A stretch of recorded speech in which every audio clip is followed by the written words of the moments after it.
welcome everybody to another edition of Hot Program. I am your host with the most from the East Coast, and I am joined by a man who shaved his legs with Occam's razor, a man who has almost no hair below the neck. How you doing today, my one black friend? I'm pretty well. I have lots of hair here, and it's that's good. That's the important stuff. Using that Control GX. Oh, to fade out the gray. It's white. My hair turned white. Even on the top of my head is white. So, yeah, it does a pretty good job. It takes about a month for me. In my case, it took about a month. But on my beard. Nah, don't even. They make a beard one, but I didn't try to use that long enough to see if it was effective. But the one for your hair. All right, so NEAL from Gustick Informant should be joining us today. But before he does, we're gonna talk about a couple of political stories that have come up. So this first one is interesting to me because it just gets to the detachment that our country has from reality. And sometimes you see this a lot in our community. Somebody came through our chat today, and it was Uncle Bobby mentioned that Trump was sued back in the day for housing discrimination, for marking particular applicants of colored people. And we got this whole long apologetic, how it wasn't really Trump, it was his father, and all of this type of stuff. And so I pulled up this little clip. I don't actually remember the story. It wasn't, it's before my time. So I want to roll this and get your thoughts and commentary on this, and also see how this holds up to the conversation we were having earlier. 14,000 apartments in 39 different buildings, all mostly white tenants. That is until the Department of Justice took notice in 1973 and slammed Donald Trump and his father Fred Trump with a lawsuit. Trump management was charged with discriminating against African Americans and breaking federal law. Donald Trump, then just 27, was president of the company. The Department of Justice accused the Trumps of violating the Fair Housing Act, arguing they were turning away renters based on race and color. Who tipped them off? Local activists, so-called testers, posing as potential renters at Trump's buildings, mainly in Brooklyn and Queens. Elise Goldweber was a lawyer for the DOJ's Fair Housing section at the time and was called on to handle the Trump case. When the black testers came, they were shown, they may have been shown apartments, but were told nothing was available. Whereas when the white testers came, yes, there were things that were available. That would be the norm. And if the Trumps did rent to a black person, Goldweber recalls, they would do so only at one building in Brooklyn, reserving the other buildings for white tenants. That the white people would live in Trump Village and the people of color would live in Flatbush. And according to the Justice Department, they even had a secret coding system to do it, a racial code. Here's how. Some of the applications were marked with a C, which we learned that it meant colored, so that the prospective tenants who had come in were noted to be colored. Yes, you heard her right.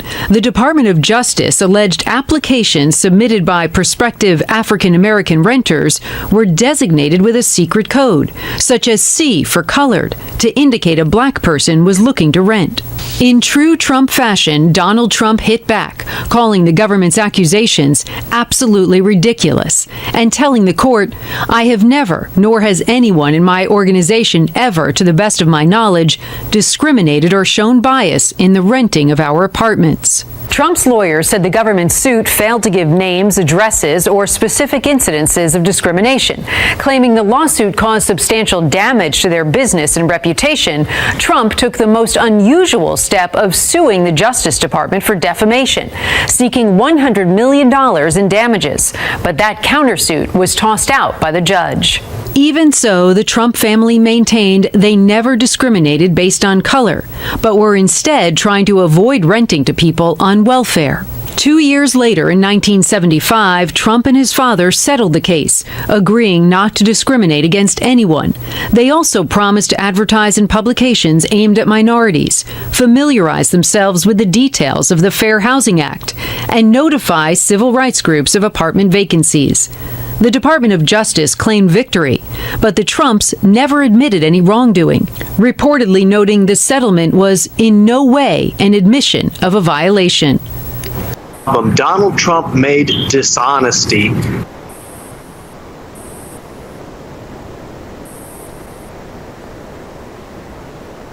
What are your thoughts? Sorry. What are your thoughts about that, my one black friend? I find this whole thing that's really interesting, because it seems like that was sort of, if only they'd have known what we know now, right? No, it wouldn't make a difference to Trump supporters. For the most part, it won't make a bit of difference. Well, he was younger then. He wasn't as smart as he is now. Trump had a black girlfriend for a while. There's lots of these instances where clearly the man is doing racist things or misbehaving or discriminating. They don't care. Pocket locker.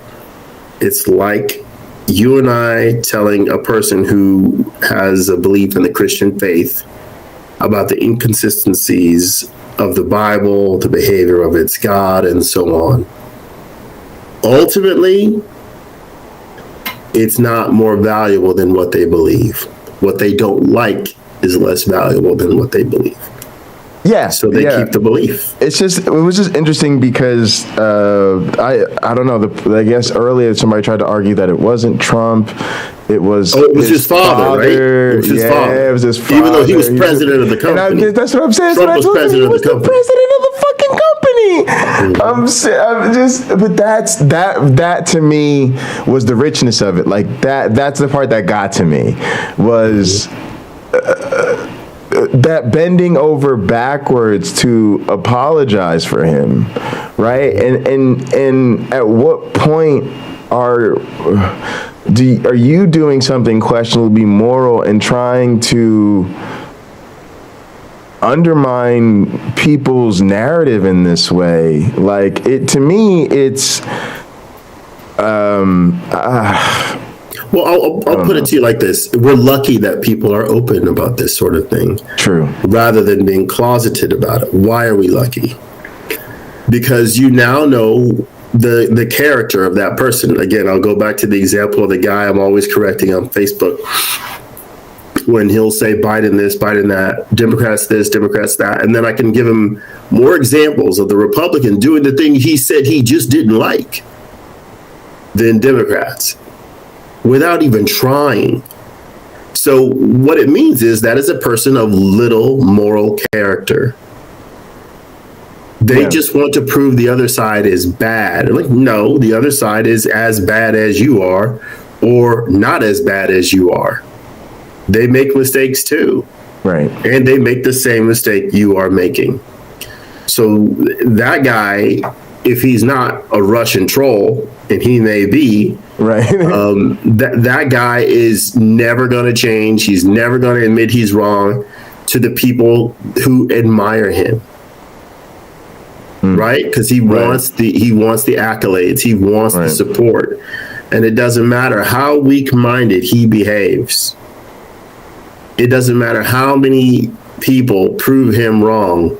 There's still those people who go, "Yeah, that's right," to whatever he says. Because for them, they don't realize it. They also have shitty morals and low expectations. Yes. Mm-hmm. That's the kind of thing that's getting to me. Is it's one thing for me to say, listen, I hear what you're saying, that my one black friend, hurt you in this way, but I don't really know him, and I'm not familiar with the details, so I'm just gonna stay out of this, right? Like I get that people sometimes have a hard time. They don't want to throw their people under the bus, but when you get to the point where you're now telling falsehoods or misrepresentations about the story, just so you can turn the person with the problematic behavior into some kind of hero. Yeah, they have to become the hero again. Right, they have to become the hero. Even like with the troll, like I'm going to keep blocking trolls. I don't want trolls here. I don't like trolls. So, but it's funny, like, if you want to play the game even just a little bit better, try asking and responding to what the streamer says to you directly. So I directly asked the question, is Trump responsible for the insurrection? They never got a response. They just wanted to keep fighting with YouTube punk, right? Because they wanted to come in, defend Donald Trump because Uncle Bobby had mentioned the housing discrimination thing. Then I say, okay, cool. Is Trump responsible for the insurrection? No, right? They got to totally avoid that question, right? Because it just shows you that they're here to defend that person, right? They're here to make that person the hero, right? Like, because my point would have been, if Trump's responsible for insurrection, what do I care that his father's company got sued? You're supporting an insurrectionist, right? Like, that's what they're here to do. Well, let me tell you about one of the difficulties, probably the chief difficulty. I'll try to put this in the simplest possible terms. What does that say about me? Right? If they love Trump, and Trump is responsible, what does that say about them? If they love Trump and Trump is a rapist, serial rapist, what does that say about them? If they love Trump because they think he's a good businessman and yet he has consistently defrauded his investors and not paid his bills, what does that say about them? It says they are a very poor judge of, they can be an extremely poor judge of character. Yes. And maybe they even misjudge their own character. Absolutely. Woof. That's 100% dead on.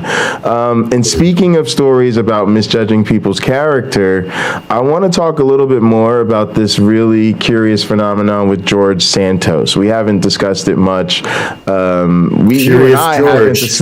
and I haven't discussed it at all. No. But, it's only even come up maybe here a couple times on the channel. And I think it's a good thing to discuss. And hopefully if Neil joins us, I'd love to get his take on some of these things too. But let's get this set up, and there may be some some facts that have to be repeated here or whatever. But I'm interested to hear about this. There are actual facts within the George Santos sphere, dude. It's crazy. It's like it's like every day there's a new layer pulled back of lies. So who knows? Acceptable in the Republican It's really got to the point where we're like, George Santos, if that is his real name, like, Donald Trump made dishonesty acceptable in the Republican Party. Donald Trump made blatant lies acceptable in the Republican Party. And I can tell you that before the election, there were Republicans who knew, because there were rumors out there. This guy's shady. We don't really know about him. We don't know if everything he's saying is true. Wait, are you talking about Santos or Trump?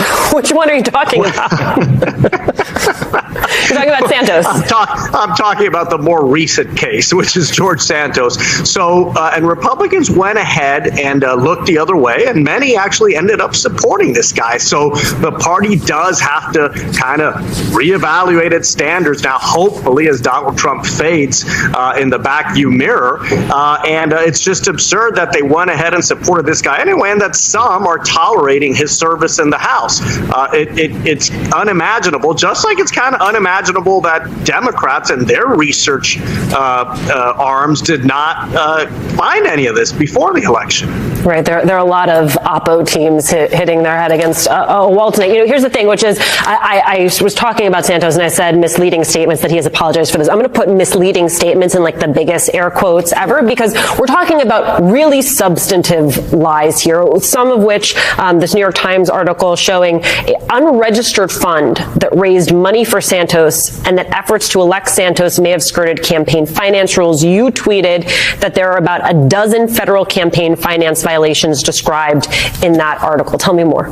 Look, when you run for Congress and you do it successfully, you become aware of all of the prohibitions on coordination, for example, with super PACs. He cared about none of those rules. I mean, this is someone who basically, whose campaign became one and the same with the super PAC that he was raising money for, except it turns out that the super PAC didn't even exist. Like, it wasn't even registered under the, it wasn't even registered through the FEC. And maybe, by the way, that is the source of where he got some of the income that he ultimately reported. Maybe the money that he was directing people to donate to this fake entity was money that was actually going to himself. And so I wouldn't be surprised if we ended up learning about that. And I want to be clear to our viewers. You and I both sort of laughed as you said that because it is so flagrant and it is so unimaginable. I mean, there are entire teams of people who are hired not just to raise the money on a campaign like this, but also to vet, to make sure it's going into the right fund, that it's coming from the right people. I mean, this is complicated work and rules that people are supposed to follow. Most candidates hire attorneys to advise them on how to avoid FEC violations. And, you know, not only did he appear not to have done that, but he appeared to have created this fake entity, and it's one of many lies. The thing is, there any subset of the things that he has said is enough for him to resign, but that's not going to happen so long as the seat can flip to a Democrat like Tom Suozzi, for example, who I'm sure would love to run for this seat if it became available. Right, and that's the macro politics of it, Congressman Corbella, which you know, we'll come back to. But I want to remind everyone, I mean, this guy has constituents in his district. I want to play some sound from MSNBC of voters who live in Santos's district. Take a listen. I want this man out. I want him out. He had the nerve to say that in 2 years you can vote me out. I don't answer to politicians. I answer to my constituents. Well, I'm one, and I want him out. McCarthy, I don't care if you want his vote. You're losing all the other people's votes when you do this. I mean, it's garbage. I mean, at this point, I think our audience, both of you are so well read in on the politics of this, where in New York State, they really felt, the Republican Party, that they were making gains. Congressman Corbella, they are frustrated because they do not want to see Santos jeopardize the inroads that they feel that they have made. And that is why you have a bunch of Republicans from New York saying this guy has got to resign. What you're hearing from Republicans in Washington, D.C., specifically leadership. Felicia, how many times you gonna say bye? We got you. We're cowards. We're the worst. We don't want to debate. We're afraid. Oh, we got it. We got it. They're like, God, this is like a person who breaks up with you like 7 times. Like, I got it. We're not together. You don't like me. It's not me. It's you. I got it. Oh my goodness. Sounds a little different. At what point do they decide they can't stand with him any longer? Well, Alicia, the real tragedy here, I think you put your finger on it, is the voters of that district in Long Island, because those voters essentially have no representation in Congress right now. No one, Republican or Democrat in Congress, takes George Santos seriously. No one will work with him on any legislation. Republican leadership does find him useful because the margin in the House is so tight. If Republicans had a 30 or 40 seat majority, they would have waved goodbye to George Santos a long time ago. So right now, the only purpose that George Santos is serving in Congress is protecting that very slim Republican majority. When the numbers are so slim, you have to worry about flight cancellations, people getting sick, people having bathroom emergencies during votes. So that's his only purpose in Congress right now, and that's a disservice to the people of his district. And as you said, even for the Republican Party of Long Island, of the state of New York, that did make significant inroads in that state this year, this is going to set them back because it's a major embarrassment. And the longer he stays in Congress, the longer and deeper the embarrassment will grow. So, I mean, Congressman Jones, this is my one black friend. What do you think's going to happen here? Like, do you see them actually having a chance at getting rid of this guy? Because to me, this is huge. Like, this is even. Yeah, Okay, so it was just said moments ago in the clip you were playing that they need him. One other analyst said it's about power. So the Republicans have power. They can't afford to lose power. So even though George Santos is not the most savory of characters, he gives them power. Right. And so they don't want to let him go. Trump was the same way, right? Trump gave them power. Absolutely. So even though many of those Republican officials had a conscience and can clearly see he wasn't the best example, Trump's endorsement had a lot of power behind it.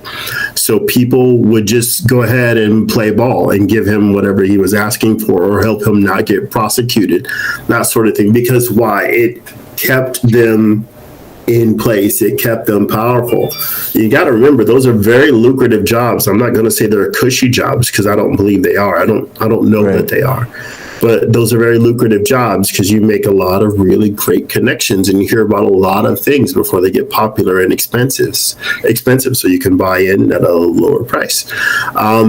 So there's a vested interest for them to keep power. And if Santos is an embarrassment, he's in. Who cares? Donald Trump did one embarrassing thing after another. Who cares? He's in. You can name Democrat after Democrat who's the same way. Who cares? They're in. We need their power. And as long as you can control it, great. The moment they jump ship, like a Kirsten Sinema who's like, you know what? I'm just going to be a maverick. Then you sort of don't know what to do with that person. Like, well, how do we win them back over? You might not ever win them back over. But they have power. So the ability to sort of show your constituents that you're getting things done, you know all about that, is a powerful one. Even if you suck, but they know that it's not your fault, because you could point the finger at all the people around you who are stopping your good ideas from coming to fruition. You are there for your constituents to put those good ideas into effect. And if you have people stopping you, they will understand. Because the beauty of politics is this. If you can get the general public to identify with you, like his struggle's my struggle too, her struggle's my struggle too, you got them forever. You got them till they die, till they can't vote anymore. Right. You got them. So I think some people do that very well. Trump did that extremely well because he had the persona, right? Who people think he is, what people think he is like. And regardless of what he did, like, right, he would post tweets and that pissed people off. Yeah, that's how I feel. Right, absolutely. The reaction, that's how people react to me when I speak my mind. Job done. He doesn't ever have to do another thing right in that person's eyes. They identify with him. So that's the key. It's a personality, I'd say a personality thing. So Harley's Quinn lives in New York and said she blames the New York Democrats for this, that they really dropped the ball, and then said she's trying to push out AOC type candidates because they opened the door to right wingers. So I was wondering about that comment. Is that in the chat or something? Yeah, it's on the Restream chat. Okay. Well, forgive me. I don't know how to look at all that. I mean, there's stuff in here from Kitty that I still got to read. It was fun too. A few other people as well.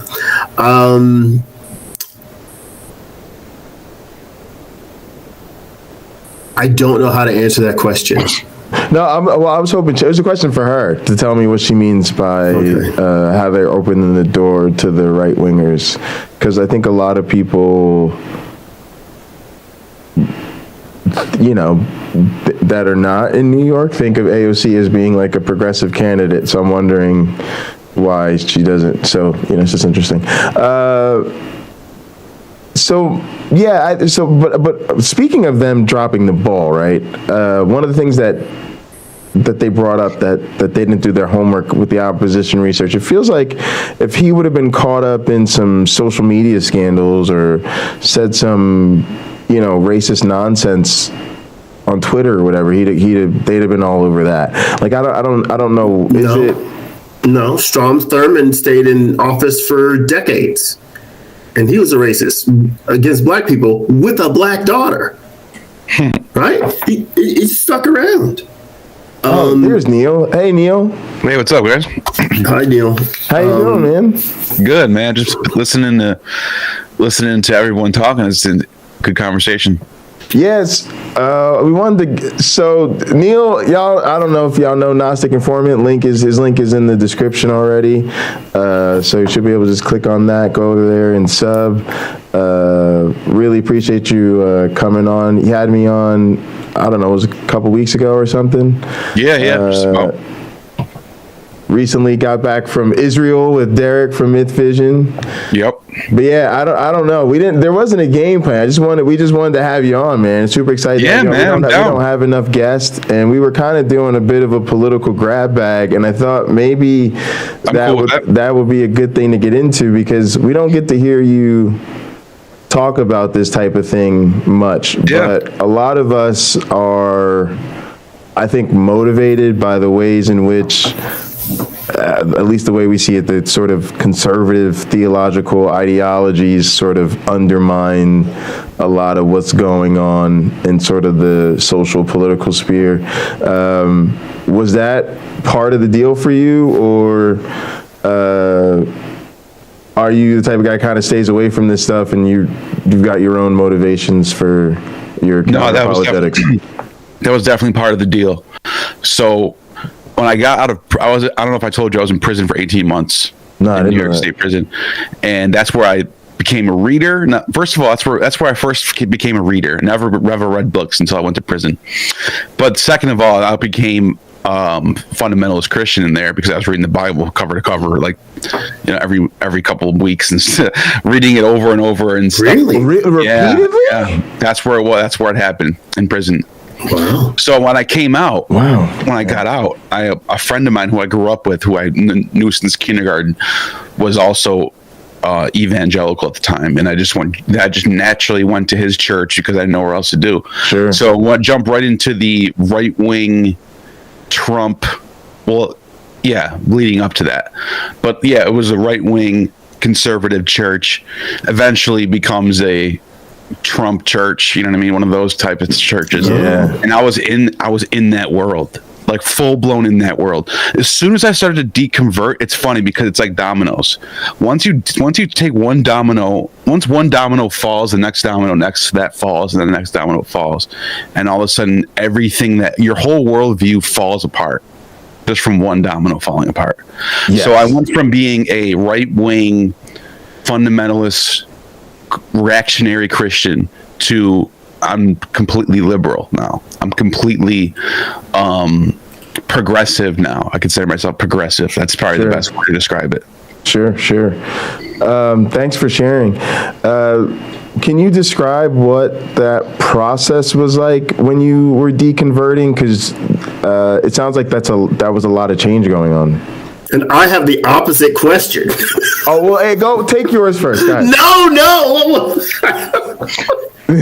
Well, that's interesting. I kind of want to know the question now, because what's the opposite of that? Yeah, the opposite of that is take me through the process of you reading the Bible multiple times and believing it. Oh, yeah. I was interested in that too. You actually read it, so it's like, you do that first. That comes first. Babel, then you read that and go, come on, guys. That comes first in the story. So do that first. Interesting, because when you're in, so this is the thing about Christianity, not even just Christianity, but like religious fundamentalism. It attacks the people who are downtrodden, who are completely, I guess the term would be spiritually bankrupt, or whatever you want to call it. Just like rock bottom. So you're in prison, you have nothing. No one's writing you letters. You're just kind of just like a loser or whatever. I'm talking about myself here. And you pull out this book, and all of a sudden this book tells you. So I'll give you an example. Sure. One of the main passages that was speaking, I've said this a bunch of times on my channel, was the parable of the what is it called? The prodigal son. Prodigal son. Yeah, you already know. All right, bring it on. So, prodigal son. I'm the guy. I actually have a brother too, by the way, but which he wasn't a good one, his brother, but it didn't matter. It's just sure. I'm the one who's out spending his money and going across the country and like leaving the family and like ruining my life, basically ending up in prison. Well, in this passage, the son finds himself in a faraway land, and he finds himself eating the food that's given to the pigs on the farm, and he realizes this is bad, and I got to go back home, and I can at least work for my father again and be be his worker. I'd be better off there than I would here. That's right. Mm-hmm. So he humbles himself and he goes back home. They throw a party for him. Everything's great. I remember hearing that and being like, this is speaking to me. I'm this person. Wow. So I need this like salvation, blah, blah, blah, blah, blah. Well, that's what happened when you're for people who are in a weak state, who are vulnerable. Religion can really grab you because the end result was this: me thinking, okay, I'm in prison, I'm a loser, to getting this like conspiracy. It's not even just religion; it's the conspiracy theory mindset.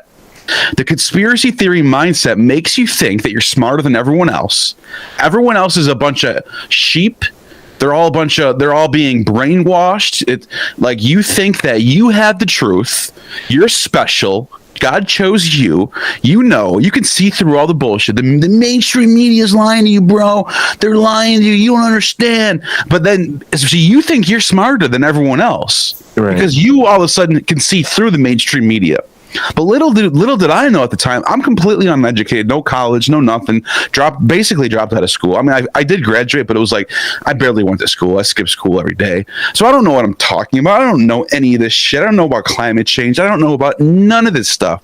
But I think I do, because I listen to people like Alex Jones on the internet, or other fundamentalist types, and I hear them talking, and that makes sense. I can be like that.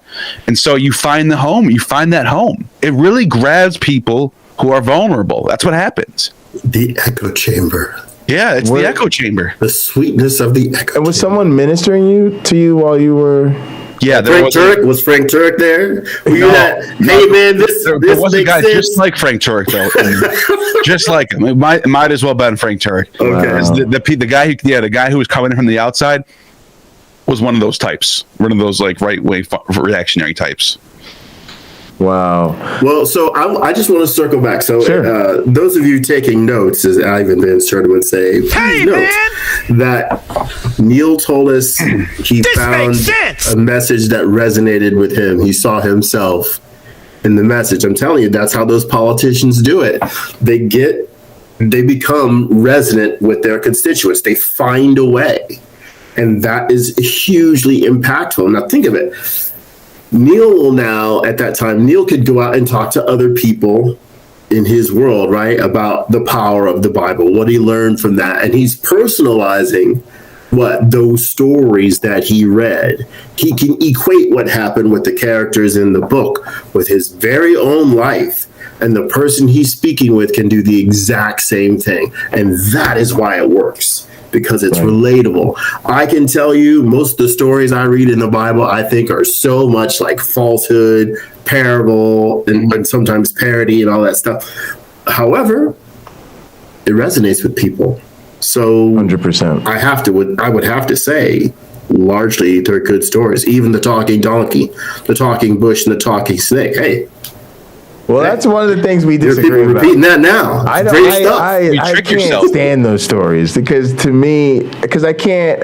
It's just a different association now. But I do remember the feeling I used to get from the stories. I guess so. I'll be honest about that. I remember. Well, and part of it was the commitment to them being good stories makes them better, right? At least for me, right? It's sort of like, I think that's what happens with Christian rap and Christian music, right? It's like they've already decided that they like the thing because it's about Jesus. So when Jesus is your favorite superhero, then you love stories that are about Jesus or the proto-Jesuses, or, because that's kind of how you see the stories about Abraham and Isaac, all the stories that are pointing to Jesus. But but you read the Bible, you said multiple times, so you were really in it, hunkered down. Because I got to be honest, I don't think it's easy to read the Bible cover to cover. I think it takes real commitment, and it's serious. I mean, especially if you go warts and all reading, right? Like if you're going to read through the begets and all of that type of stuff. So you were really feeling something spiritual at that time. Yeah. It's definitely, there's something powerful about thinking that you have found something. You imagine finding some sort of you I don't know, you're out and hiking and you find some sort of magic stone that gives you the power to levitate.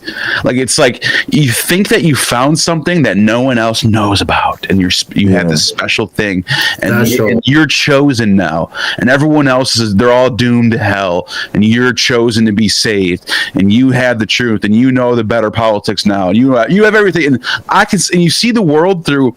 It's the Andrew Tate, how Andrew Tate says, all I need is my senses. I don't care what peer review says. I can sense things, and that's all that matters. And when he was debating Hassan Piker. Hassan Piker said, they were talking about women driving. He said, women just can't drive. I've seen women get in car accidents. And then Hassan Piker pulled up the statistics. Said, here's the statistics for 2022, or whatever year it was, 2016 or something. And he said, it turns out that men get in 60% more car accidents than women do. He said, how do you explain that? Well, that's wrong. My senses matter more. It's then he said, okay, well, what about the earth, or what about the sun? It looks like it's going through the sky every day. It looks like it's revolving around this earth. Is it revolving around the earth, or is it the other way around? He got quiet there. So it's not about what your senses, not about what you think is right. It's about the objective facts. But when you have that mentality of, whatever my senses perceive are true, you'll just do anything and think you're okay, you're justified, you're right, because you're smarter than everyone else. Yes, that's the mentality of the fundamentalist. I was also wondering, was there something to buying into the meta narrative of freedom? Because I feel like when you're locked up, feeling like you have something that makes you feel like your reality is beyond these four walls is, super critical. And then at the same time, I feel like, that's a particular low point for a lot of people. So you are trying to clean up and get your act together too, right? And then a lot of us, I think, buy into sort of the social messaging. I know I did, right? Where being a godly man was going to help me be a better person, stay out of trouble, right? And I have mental health issues, I have criminal past, and so feeling like I could use the chastening of the Lord. I don't know. It appealed to me. I don't know if that.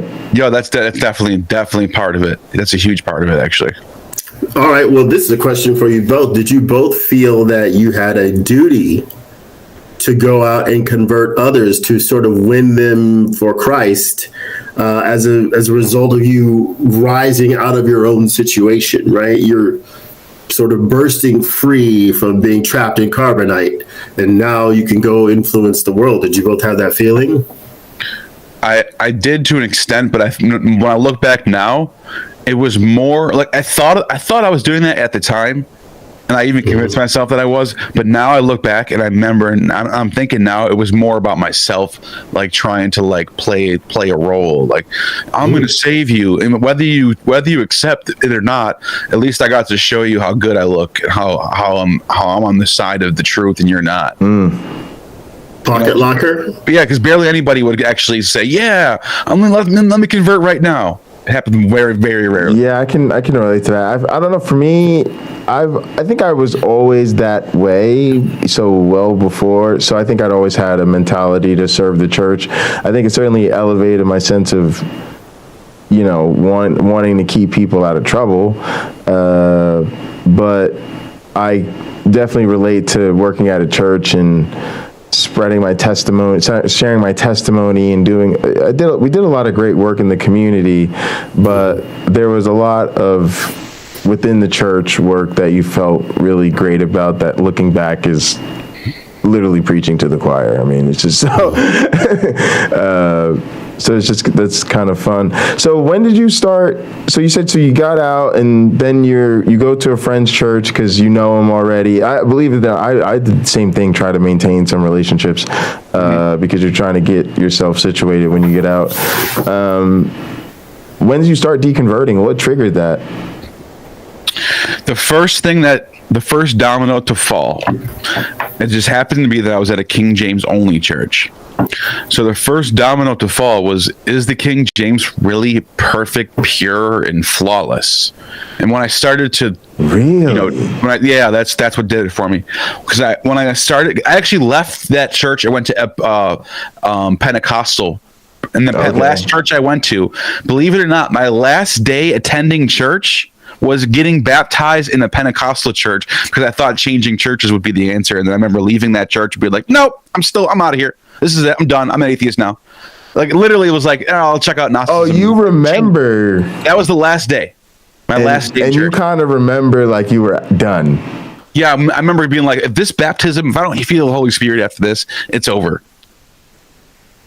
Isn't that crazy? That was my last day in church. My last day in church was getting baptized. And you got baptized, and then you were like, nah, they just dunked me in the water. They just dunked me in the water. That was it. Yeah. That was dumb. But before that, what was the question again? That was it. Like, how did you start deconverting? Like, what before that. So the reason why I even left that church to go to a Pentecostal church was because I was at a King James only church, and they would talk about how the King James Bible is the perfect translation. It's perfectly, there's no flaws with it. It lines up with the manuscripts. It's perfect. There's no errors. All these other NIV Bibles, they're all flawed. And I remember one day I came across somebody challenged me and said, what about 1 John 5:7? And I go, what do you mean? I go, look at the verses, check the manuscripts. I go, here. The person was like, here, I'll send them to you. Sent me the whole manuscript tradition of all the Greek, where you can see the interlineary, the translations right next to it. Okay, I'm looking at that. I'm like, oh, wow. So I'm looking at the King James, and I'm like, there's like 20 extra words here. There's like 20. This is a whole other passage added here. Wow. And I was like, wait, did they take them out or did they add them? That's the question.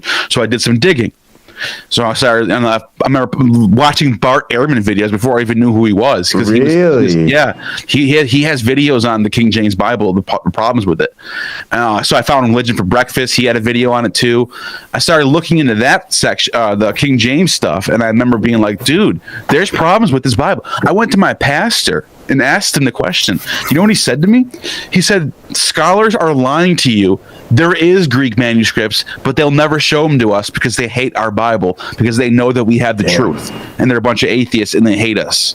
Neil, if the King James Bible, as I say what Bishop John Shelby Spong said, if the King James Bible is good enough for Jesus, it ought to be good enough for you. Right, that's what they would say.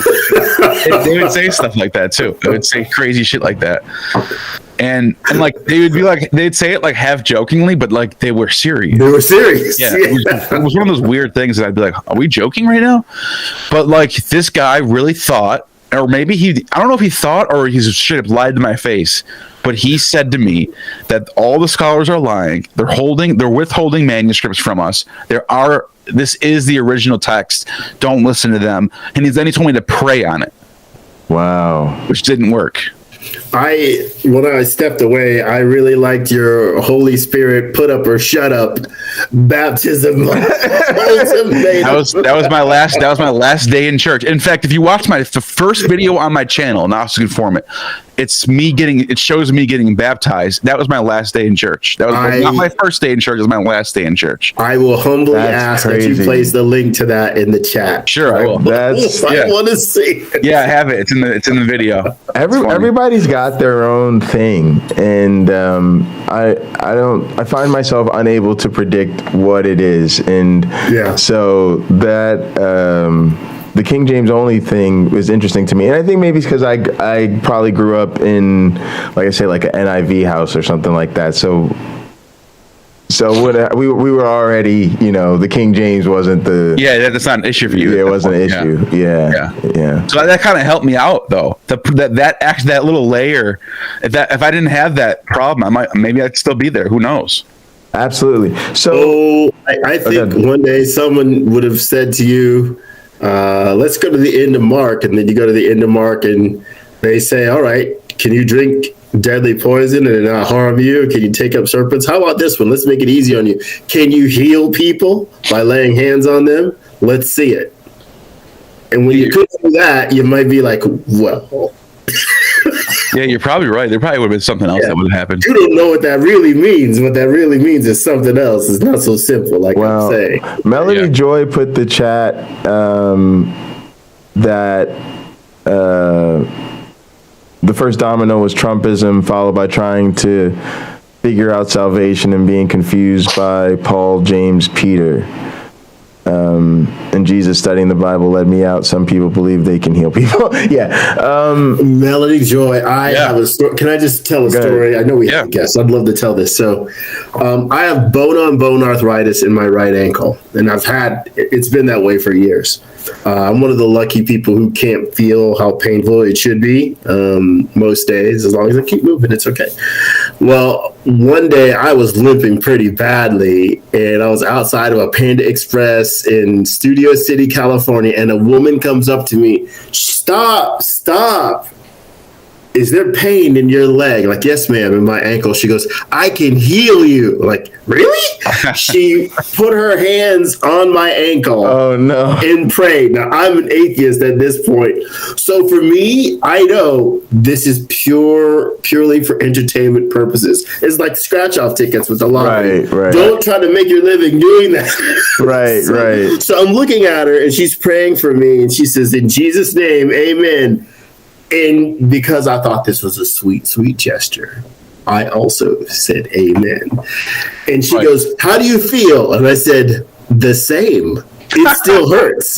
She goes, then you don't believe. It's your fault. I'm like, oh my God. You know what? That we were watching a faith healer last night, this Dufresne Ministries or whatever.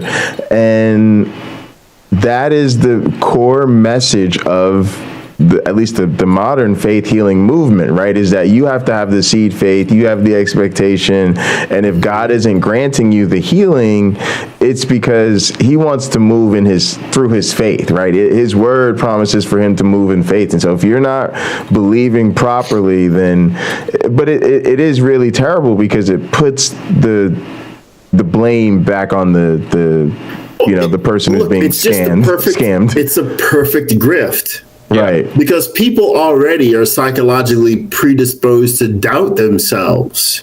Right.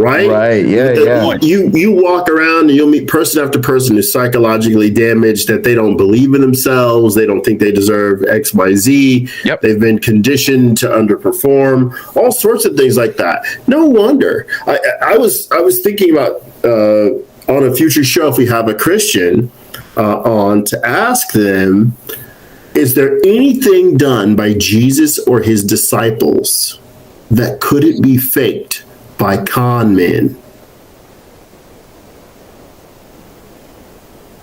or lied about? Right. So just with the lying part alone, no, they could have lied about everything. That's another thing that people don't talk about as much, is like, if we grant these stories, how do we know there's not like some magician shit going on? You know what I mean? Like, and we what we do know at the time that type of stuff was actually, we know for like through manuscripts and sources, there were people doing that stuff in the same time period. And they had the knowledge.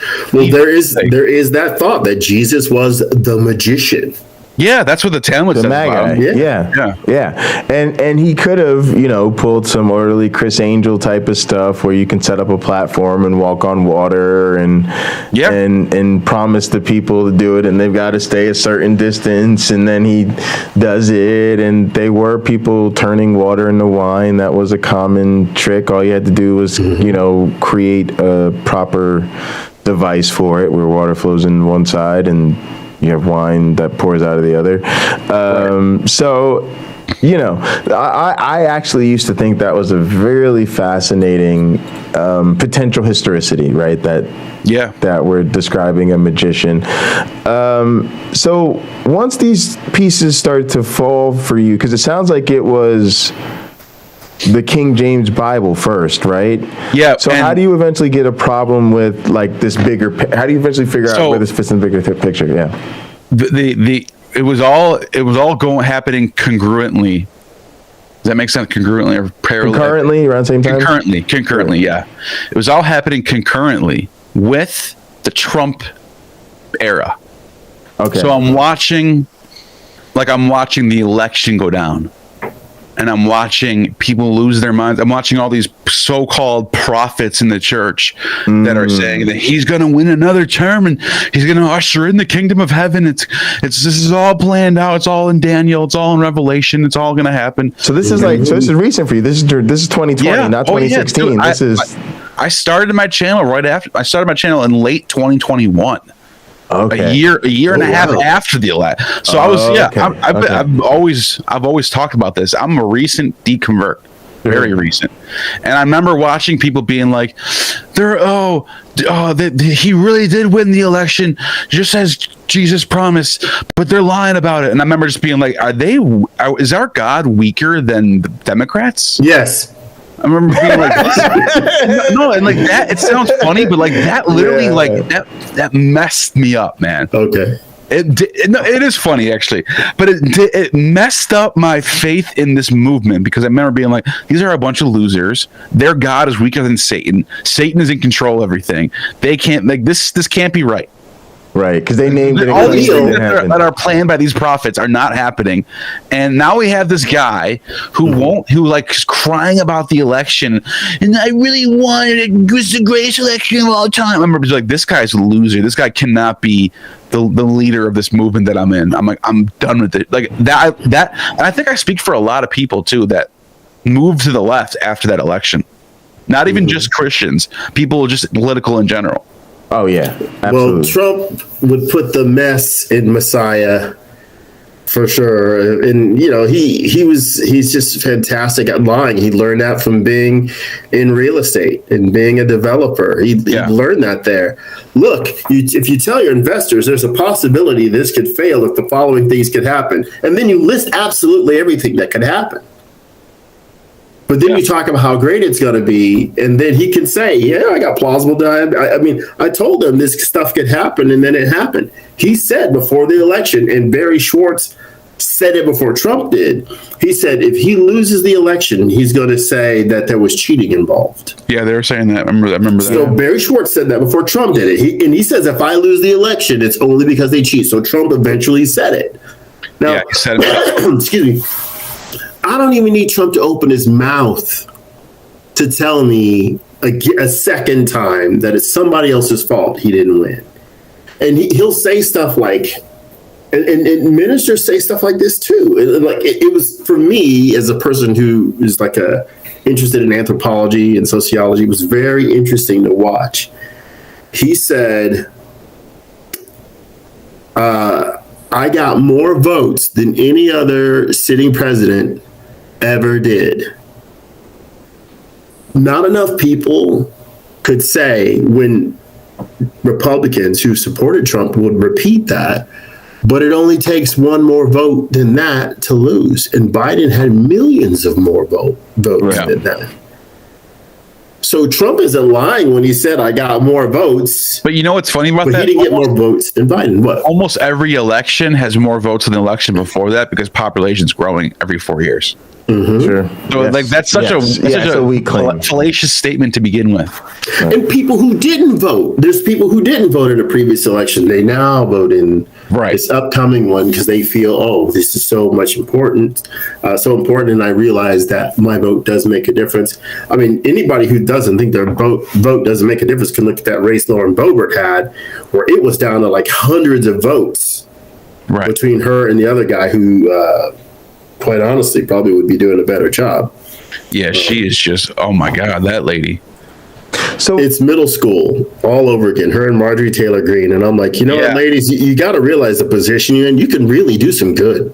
you can really do some amazing things. And why not do that instead of just arguing and not getting anywhere, right? Just again, Trump, as if that's supposed to do something for you. So, and they make those two make AOC look like a rocket. Like they make her look like a superstar in comparison, because they used to always talk about AOC as, oh my God, she doesn't know what she's doing. She's just a young girl, doesn't know what she's doing, blah, blah, blah. And then they vote for these two, like Marjorie Taylor Greene, Lauren Boebert, and I'm like, in comparison, AOC is like the smartest person alive compared to those two. Well, they criticized from the outside, right? And then they got in that position, saw how hard that job is, right? And realized they didn't know how to do it, and she knew more than they did.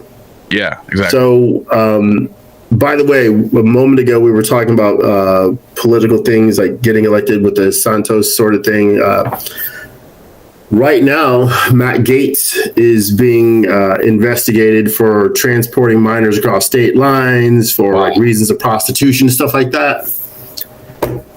Yeah, he's still in office. He's still in office. You know what's funny about that? I didn't know why Matt Gaetz was holding his vote against what's his name, the House Speaker. I forgot his name already. McCarthy. And I'm like, why is he doing this? And then I looked into it. The reason why he was doing it is because McCarthy didn't help him out when he was being charged for human trafficking. And I remember just thinking to myself, how repulsive and disgusting is this party that they're holding off an election because somebody didn't help him and defend him for human trafficking. I was like, the more he holds off, the worse it looks for this party in general. Yeah, absolutely. But I'll say this. They don't have to change. That's the honest truth. They don't have to change. They can stay the exact same, still maintain power again and again. Dusty Smith frequently will make the comment on his Cult of Dusty podcast how the Republicans haven't won an election in like 40 years. Without gerrymandering or something like that. I'm not repeating what you're saying very well, but we all get the idea.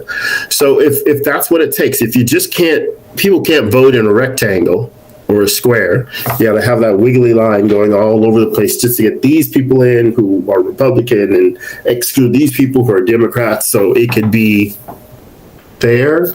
It's not fair. It's crazy. If the ideas... Right. I, as an atheist, I consider this.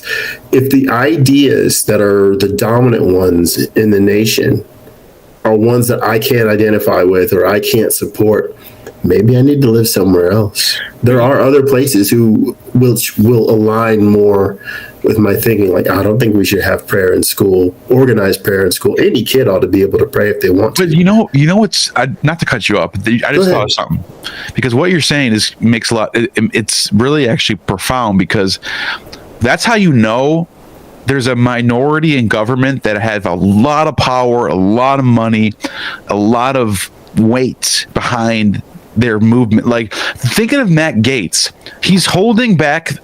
He's forcing this like weeks long thing where everyone has to vote. And why? Because he's mad about some guy who didn't help him out and against his criminal shit. And I'm thinking about how powerful does someone have to be in that position where he can do that and get away with it and no one's talking about it. Not even CNN's talking about it. Like, who is he paying? What's behind that force of like power? There's something going on with that. And like, most people don't want these religious right movements. Maybe in Texas they do, but most states don't want that, but yet that presence still there. How does that happen? Well, people put Matt Gaetz in power. Minorities, I'll give you an example. Minorities have a lot of power, and I typically wouldn't care what minority there is. You could say, like, in the 60s, look at the boycotts when blacks and Latinos and whites said, okay, well, we're not going to ride the buses. Yeah. Well, what do you mean you're not going to ride the buses? Yeah, we're not. We're going to carpool. All that money gets sucked out of a business, an empire, if you will. And now there has to be change because we're not going without our money. Right. But the minority I'm talking about is not a minority without power. It's the minority of people with money and resources who don't represent the masses like me and you. They represent a small group of people. That's what I mean by minority. Do you understand what I'm saying? So they're a numerical minority, but not nothing to do with like they have the leverage. Yeah. But again, that numerical minority is funding a lot of these candidates. Absolutely. Yeah, They exactly. get their way. Otherwise, you don't get the money you need to get reelected. I'm a big proponent of. I got a lot of weird ass ideas about politics, but you can't use private funds to run for office.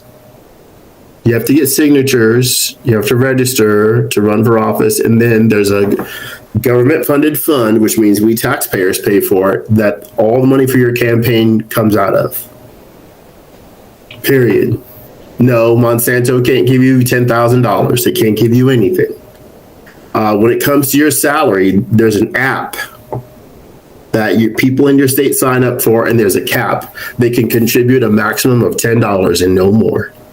So if you don't do a good job and the salary cap is 180K, you just don't get your money.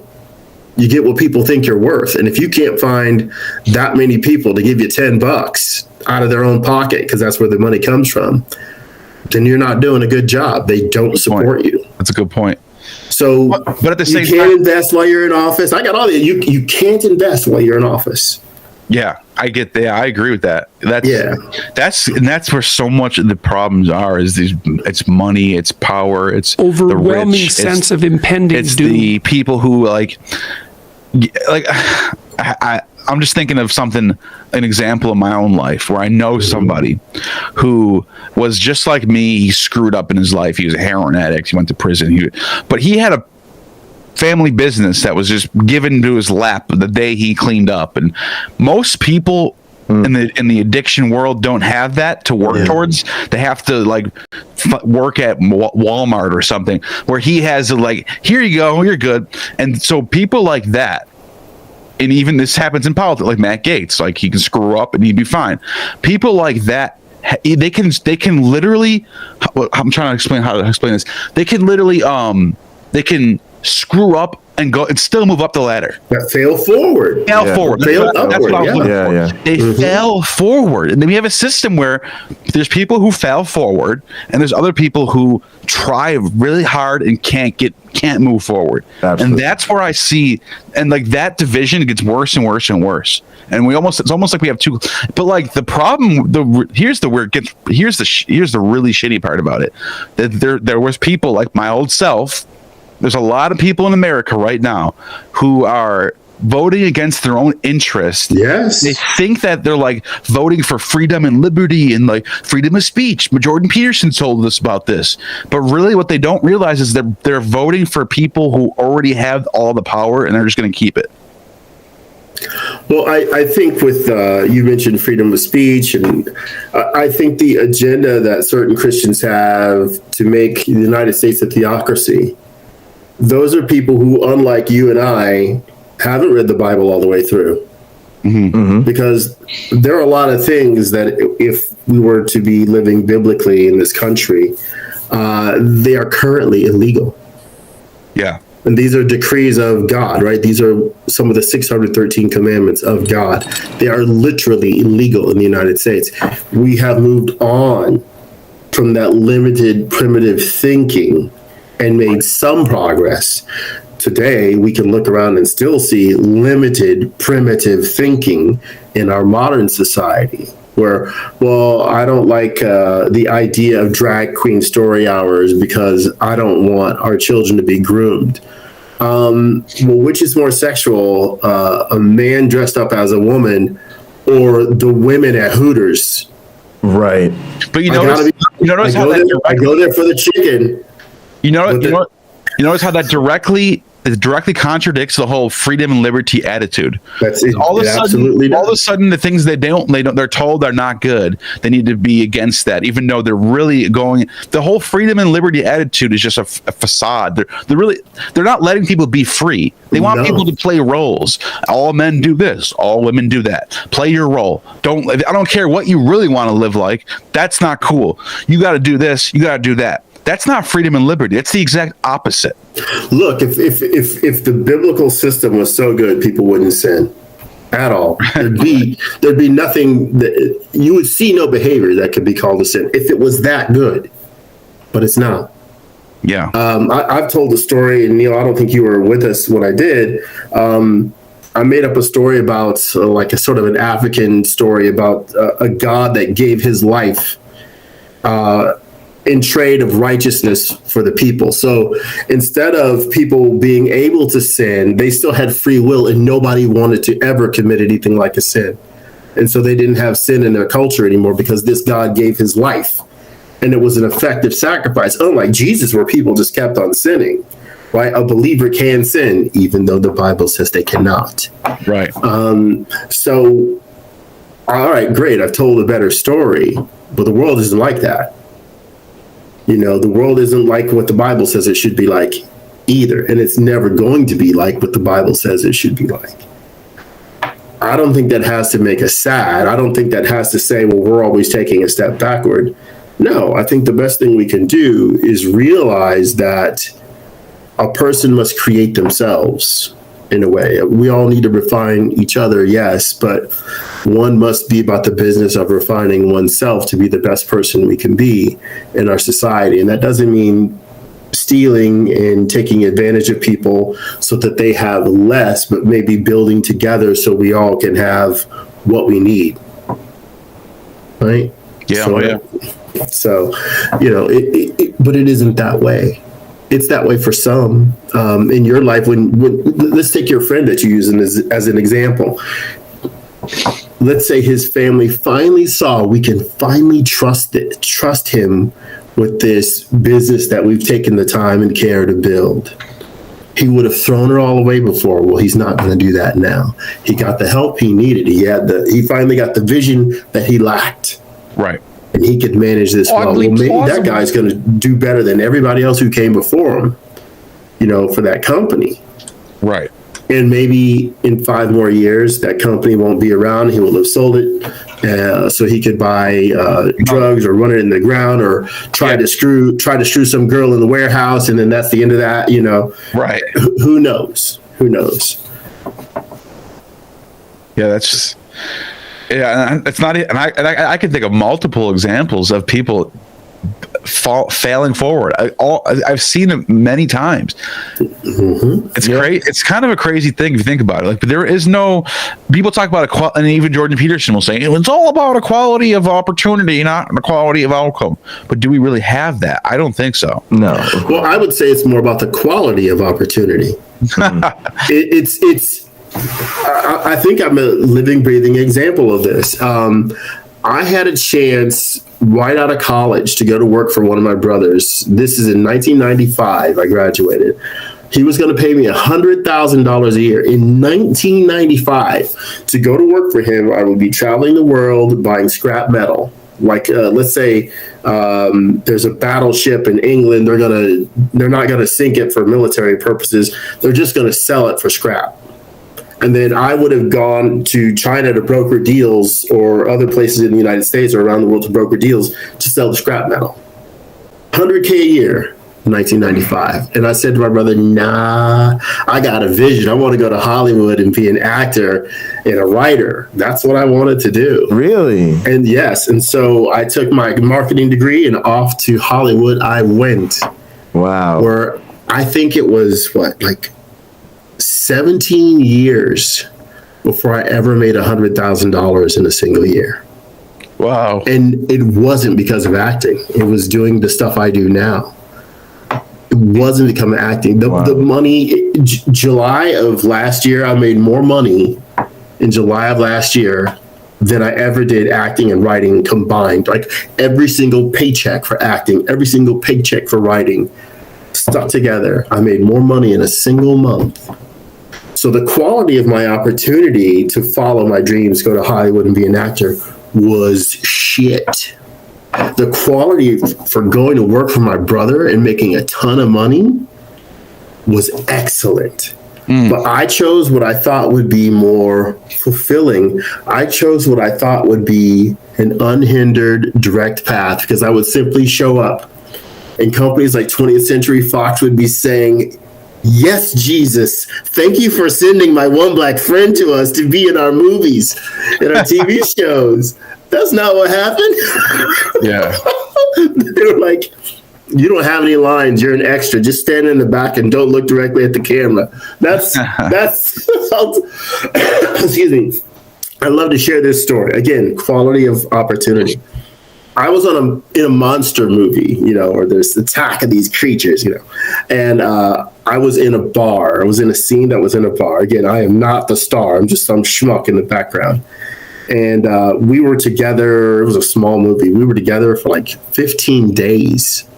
So it was me, some other bar patrons, and some monsters.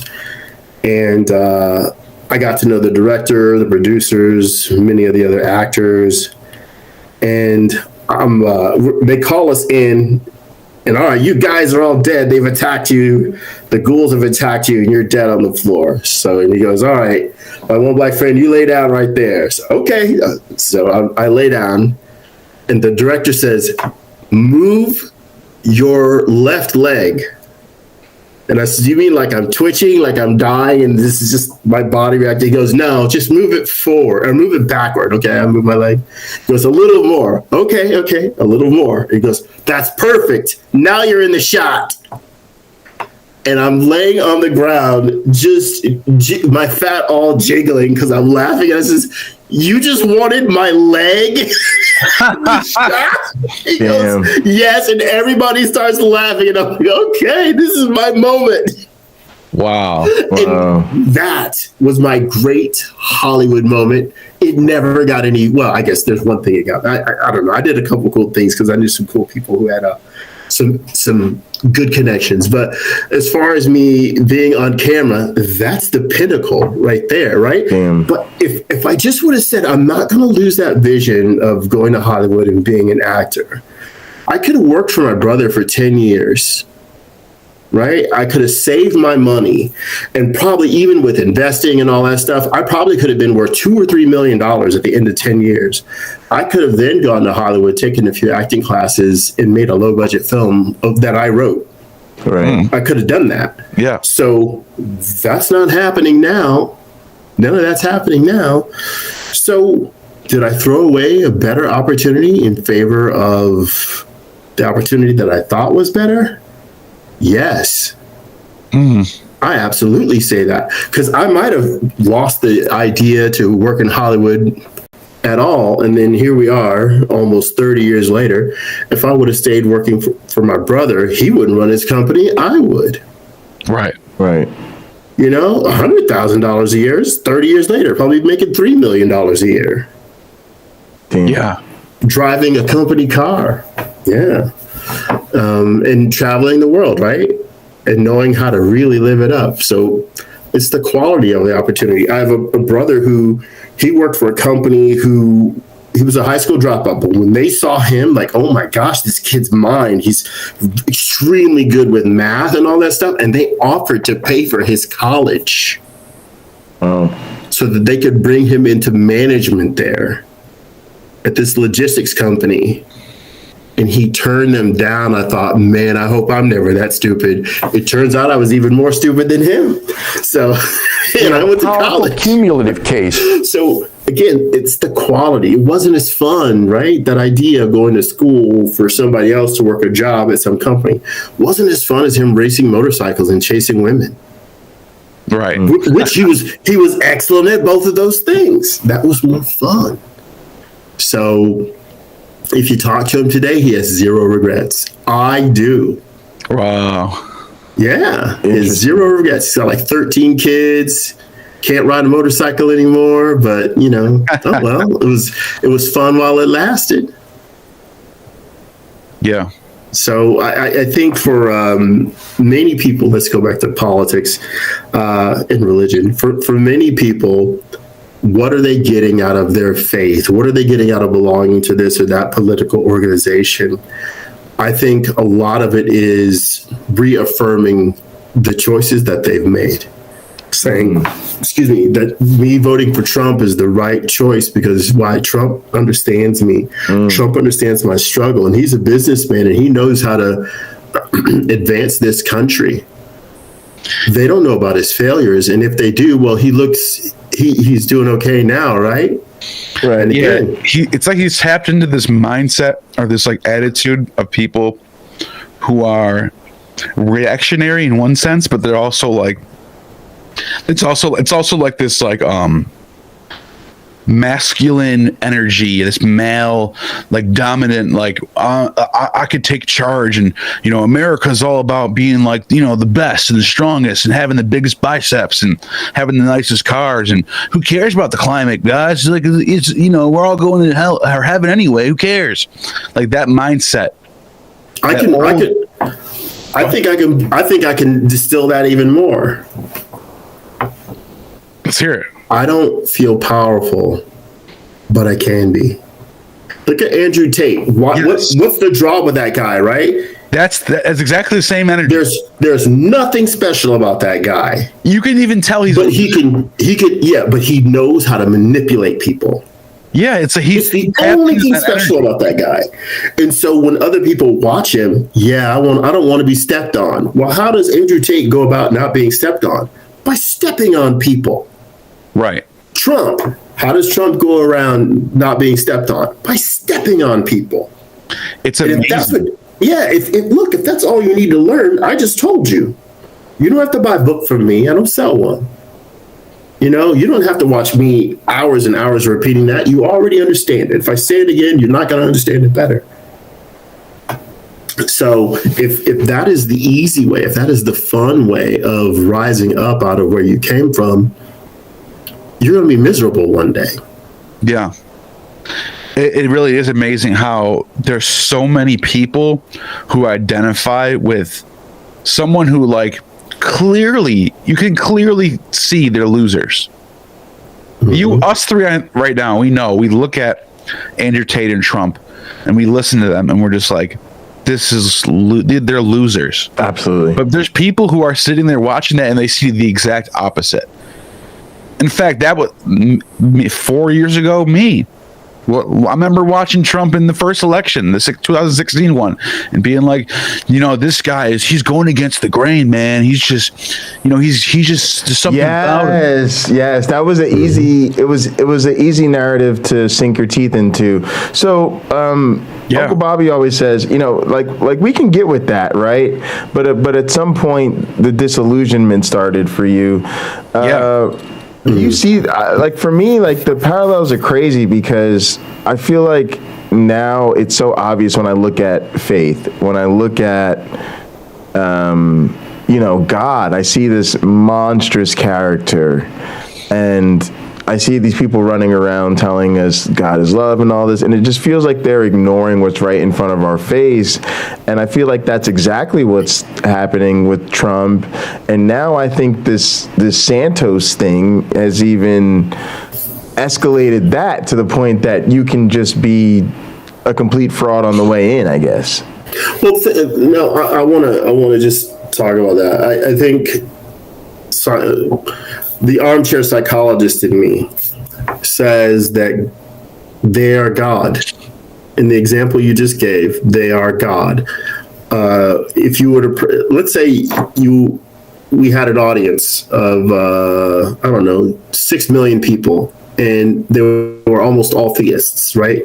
Sure. If they pray that you would win $1 million tomorrow, if you bought just a lotto ticket and the drawing was tomorrow, you would pull the winning ticket and have 400 or whatever $1 million. What is the likelihood of that occurring? It's essentially statistically unlikely with one ticket against the odds that are already extremely against you. So even if they pray for you, but look, the power of the God concept is this, that the person identifies with that because the God can say, that is not what I see for you. That is not my vision of your life. And you keep praying that I guide you. So when I don't give you what you ask for, I'm trying to get you to what you asked for, but you winning the lotto and being worth $400 million is not the way there. Jay, that's not how you become a billionaire. You don't become a billionaire by winning $400 million in the lottery, according to God's plan. But isn't that easier? Isn't that a more direct route? So the failings that God provides is the failings of that individual, their inability to get it themselves, right? I asked my cousin's husband is extremely successful. Like everything the guy touches just is a success. And I asked him, why are you so successful? And he immediately gave God the credit.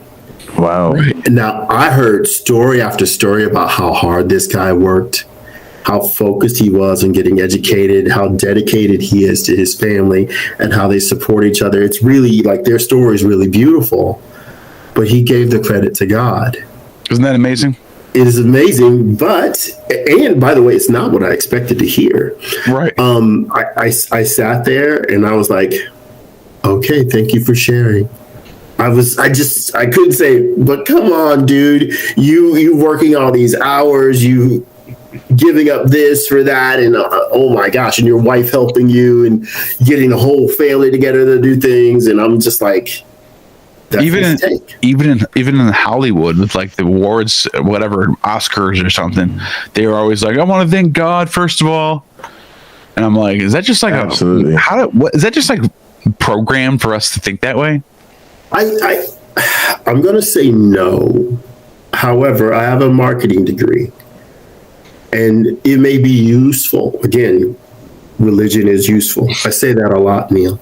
Mm-hmm. Religion is useful because you will have people who are drawn to what you do strictly for the fact that you are a Christian or you appear to be a Christian, because that means you're safe and what you do is safe. Well, the Bible talks about you can't use foul language if you're a Christian, and yet some of these people who are Christian actors or say they are, well, it's in the script, and they're sticking to the script. They've been hired to do that. Like, hey, bring this character to life, and they could be excellent at it, but that character may be despicable. Well, look, you're supposed to have the absolute best behavior when you're a Christian, but you're a Christian actor doing your job, playing a guy who's despicable.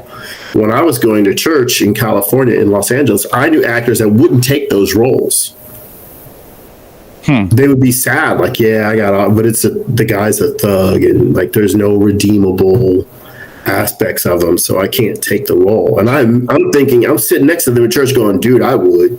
I would, because that's what I thought God had in his plan for me. But they thought that's not what God has in his plan for me. I can say no to that, so I can say yes to something that is more in alignment with my values. And I would sit there going, wasn't that how God's going to sort of get you there? You can talk about it in interviews and stuff like that and tell people why this is not the kind of character anybody ever wants to be in life. They didn't see it like I saw it. They had their own take. So I know there's certain, I'm not going to name names, but I think you could probably know who they are when those people get up there and they thank God. And then let's take R. Kelly as an example. I guess I will name a name. He would get an award for this or that. And yet look at what he was doing. He had some, unsavory, unchristian-like behavior. But he'd thank God. Right. And by the way, that's the thing about Christianity too. It doesn't matter. You can be Adolf Hitler, and you can get saved on your deathbed right before you commit suicide. That's all it takes. Right. You can just say, I believe in Jesus. I slide into home. Yeah. Slide into my home going. I think most Christians want to be honorable people. They just have moments where they don't want to be honorable. Yeah. They whatever the object is or position is or accolade is, they get pretty cutthroat about it sometimes and don't think of, if my children were to see me doing this, would I still be doing it? Or if someone else's children were to see me doing this, would I still be doing it? Chances are, if that was the thought process, or if God was real and God saw me doing this, would I be doing this? So Neil, what do you think's going on with these people? I mean, you were reviewing some Red Pen Logic videos last night, right? Yeah, man. And he seems to be one of these guys. You were pointing out areas where he seemed to be like selectively reading the Bible, and you know, he's making these really bad arguments. I don't know. I have a hard time buying that these people are acting in good faith, but he has this sort of hokey look to him. Like I don't know. It's really weird. Like he doesn't look like a psychopath, but he reasons like one. Like I don't know. No, I feel exactly what you're saying right now. I know. I understand what you're getting at. You have it's this intense confirmation bias, and I always wonder, was I like this too? Because he probably thinks that he's like dunking on these people. He probably actually believes that. But like, right. I watch his video, and I'm amazed at how weak his rebuttals are to these videos on TikTok. Right. Like the videos that he's responding to with Billy Buddha, Jagazis, whoever else. And I'm watching them make really good points, and then he responds, and the look on his face is like, I just slam dunk on them. I just rebutted them. Look how smart and cool I am. But I'm watching, I'm like, everything you just said was really weak. Right. And it's amazing. And he seems to be yeah, I don't get it, and it's hard for me because at the same time they're sort of passionate about how right they are. So they're calling out everybody else for weak logic. They're calling out everybody. They've got the debate me bro mentality, the Jesus is King hat on. Like it's a whole chest beating vibe. But then again, they're really the arguments are really weak. So I find this all very frustrating, and I also feel like people like that are ignoring exactly what we're talking about. Like it's frustrating because it feels like so many of these same people, they're making the anti-LGBT stuff, they're anti-woke, all of this stuff going on. It's almost like they're openly just declaring themselves enemies of humanity, and that's Christianity, dude. Christianity is like is hate this world. This world is evil. Get away from this world. Be saved from this world. This world is corrupt. This world's going to end.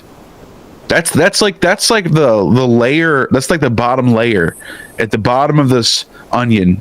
That's what it is. The world is evil. Even the Gnostics had that mentality. Neil, you're supposed to love your enemies. Right, and there's like heaping burning coals on their heads. There's a schizophrenic message there because it's in there too. But even though you're loving your enemies, you're really saying I love you, even though you're about to be, thrown into a lake of fire. Yes, because you deserve it. So it doesn't. It's like it's very. It's I don't know. It's hard to. It's I guess schizophrenic is a way to describe it. Allow me to offer this, this was done to me when I was a Christian, and beautifully so, by my friend Amanda. Can you demonstrate to me why I deserve to go to hell? And they'll say, because you don't follow the laws and that Moses was given. And I'll say, neither do you. And they'll say, but I believe in Jesus, so I get to bypass that. Yeah. But what makes me not believing in Jesus worthy of eternally suffering? What? Oh, they'll say no. A lot of them. That's when you're talking to somebody who realizes maybe there's some character flaws in my. Yeah, because there's nothing. You're not doing any. There's no action that you're taking. Like I use the example of an Aborigine. from Australia who doesn't speak English, Latin, Hebrew, Greek, doesn't know what the Bible is, doesn't know who Jesus, never heard of the Bible, never heard of Abraham, doesn't know what any of that stuff is. They're going to go and they're going to live their life. They're going to survive in their part of the world, and they're going to do their thing, and they're going to die. And then let's, for the sake of argument, let's say Christianity is true. So they die and they end up in hell, and they go in front of Jesus, who's the judge, and Jesus says, I have to send you to hell. You didn't believe in me. And then, who the hell are you? I don't even know who you are. Well, let me explain it to you. Adam and Eve are your ancestors. They sinned. And so Moses came along, and Moses was given 613 laws he's my father, but he's also me. But anyways, we gave him these laws, and he said, if you follow these laws, you can go to heaven. But I didn't know about these laws. Yeah, we only chose certain people that live in this part of the world. But anyways, don't worry about that, because later on, I came into the world and I said, you forget about those laws. Just believe in me, and everybody's saved. And I died for you. And that changed everything. But I still never heard about that. Oh, but yeah, so I'm sorry, but I got asked to hell.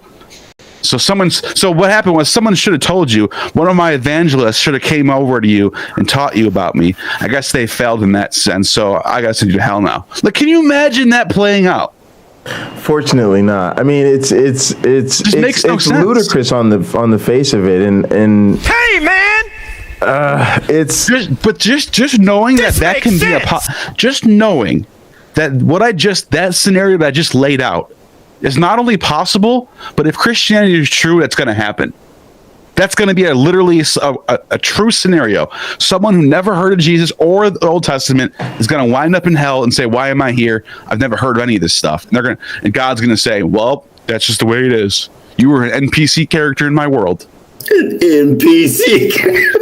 It's just insanity. It's insanity, and that alone is one of those things that defeat Christianity. Just thinking about that. Yes.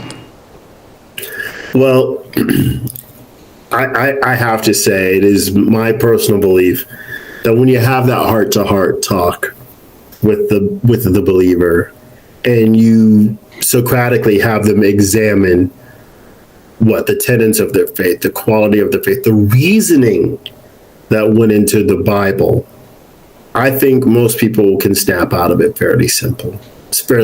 But I will repeat what was said to me. Treat them gently, huh? I think the more direct you are, the more it helps, right? Because you've really got to help them, I think, see their way out of it. But yeah, so Neil, how do you think it's going, right? Because I actually feel like the people in the chat said your content has helped them a lot, certainly grown a lot in your time out here. Do you feel like you're helping de-radicalize people by helping them kind of, deconvert or see past the faith? I hope so. I mean, I like to do, so I don't just do videos that are like anti-theist. I do a lot of videos that are like, let's talk about some ancient Greek religions. Let's talk about some Phoenician religions. And the reason why I do that is not just to like get people to be into that instead of Christianity. It's to show people that Christianity is just like all these other religions. The common threads. Yeah. They're all, there's an evolution of religion over time. It starts from the Sumerians, it goes all the way to America right now. Like there's all these different streams of ideas that go in that's what I try to demonstrate in my channel. Because I really want to show people that religion is it's just like any other form of art. It's like movies and film and music. There's nothing special about it. It's just ideas that come from the human brain. Well, let me ask you, based on that, what are some of those ideas that you found particularly beautiful, regardless of what faith they come from? I love the mystery religions of ancient Greece that reflect nature. So the dying and rising thing, like, wintertime, everything dies, and springtime, everything rises up, and sort of reflect that into a character like Adonis or Tammuz or Ishtar or something like that. That's what I like, that kind of, because it's not like, there's nothing like, I don't know, there's nothing like deceitful about it. It's just it's allegorizing the reality that we're all in. That's all it's doing. Also, there's some other stuff out in the East, like the Tao Te Ching, and I think is pretty fascinating for someone in 500 BCE to write some stuff like that. And it's not like theistic at all. It's not like believe in this God or you're going to suffer. It's more like, it's more like wisdom literature, stuff like that. So there are some useful and not even just useful, interesting. Yeah. Like it's interesting. That's all it is. Are there any, I'd say, I want to say lines, but are there any passages that stand out for you that you've committed them to memory that you'd like to share? Oh, let me think. I mean, there's nothing really that I can't really think of that's like, I don't know. I don't know what I would say about that. Maybe it's a good question, actually. Yeah, I don't know. I'll think about that. I have another one. So we got about 20 minutes left. I have a meeting at 6. But where in your journey did you meet Derek? And talk about the change there. I met Derek a few months into this channel. Actually, I maybe had 1,000 subscribers. If that. Okay. And I reached out to him because I was watching his channel for a while. Derek was a huge instrumental part of my deconversion process because Derek was presenting all these different worldviews that were mythicism, Roman provenance, and all these different. He was bringing on all these different guests, and I'm getting all this information. Dennis McDonald, the mimesis, all this stuff, Gnosticism. I'm like, oh my God, this is amazing. So I started watching Derek, and I reached out to him and wanted to interview him because he was also a drug addict too, who got recovery. Right. He's 8 years clean. I'm 6 years clean. He's 2 years ahead of me. Okay. He started his channel 2 years before me.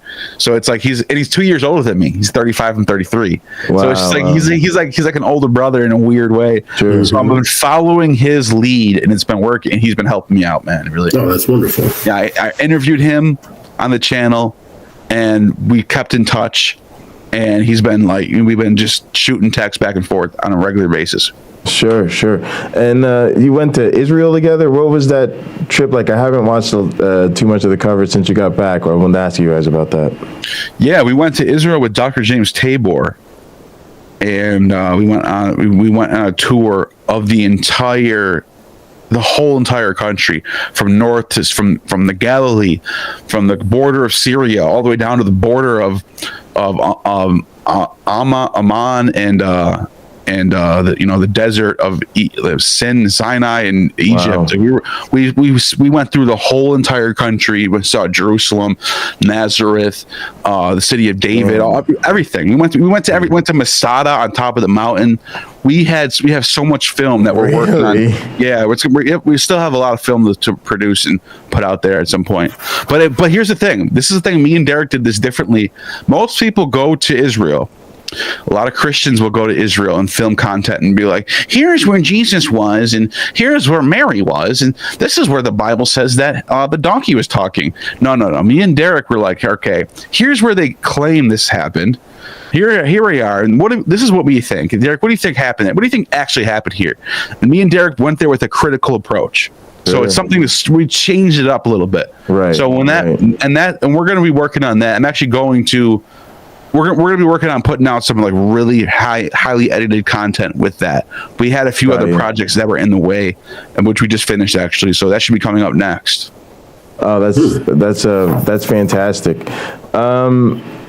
What do you have in like? What are you excited about on your channel right now? Like what would you say? Because you've been at this a little longer than us, and I feel like my content's always changing. Sometimes I don't even realize it's changing to a new thing, but like where are you headed right now? I agree. Mine's like that too. My channel's been morphing into different things, and I'm getting into a lot of ancient history and ancient mythologies and philosophy stuff, and like then I'll switch back over to let's do some reaction videos to some apologetic channels, and I'm going back and forth, and But what I'm going to start doing more often on my channel is not just interviewing scholars, but also doing more highly edited content where I'm just reading from script, or something like like talking and being more engaged, like on a personal level. Okay. More videos like that, more highly edited, not just lives. Sure. But videos that I'm going to produce and put out. Sure. What made you want to go that direction? A lot of people are moving the other direction, right? They're going from highly produced videos to lives. Yeah, I've noticed that too. I don't know. I want to make content that lasts. A lot of times you go live, and there's nothing wrong with this, but this is just what it is. You go live, and that video is relevant for the time period, but then that's old. That's an old video. You're not going to watch an old live video from 2 years ago. Sure. But if you make a video that's timeless, someone can watch 10 years from now. That's what I'm trying to do. Make videos like that. Okay, so like more like those 10-minute things where they're consumable, they're about a particular topic, and then like the one that you showed on your channel the other the top 3 reasons Christianity fails. Yeah, that more was stuff great. like that. Yeah, that was fantastic. What has been your feedback on pieces like that so far? Oh, people love it. People want more of them, so it's definitely better, I think, to grow your channel, right? Absolutely. I think lives are fun. They're fun for your current viewership to interact with you, but they're not great for growth, because it's like, oh, hey, check out this guy NEAL. What's this, a 4-hour live stream? Like, no, definitely not. No, you're absolutely. You just nailed it on the head. For growth, you want to make highly edited content. For sustainable, for keeping that's the lives. I think you're absolutely right about that. Sure. Yeah, so cool. My one back friend, I'll toss it back to you. I'm sure you have a couple questions. Well, it sounds like I need to get on that whole Revelation was written before the Gospels thing, so we can let's talk about that, actually. Yeah, sounds like I'm ready to get on that. Let's start a fight, because NEAL, I think you're a historicist, right? Yeah, and Derek, I think, leans historicist now. So my one black friend is a mythicist, but thinks Revelation was written before the God. I'll let him explain his theory, so I don't get the heat. All right, let's hear it. Okay, so why do I think? Let's begin. Why do I think Jesus was mythological? Obviously, you're one of the best people to talk to about this, because you have such a foundational understanding of the religions of the time and other characters, if you will, that were perceived as holy, as divine, and as real, even though they were in fact not real. They didn't exist. I think Jesus is just another one of these people that came along in storytelling that wasn't a real guy. However, if I am to give him humanity at all, I have to make some stipulations. Some things have to be in place.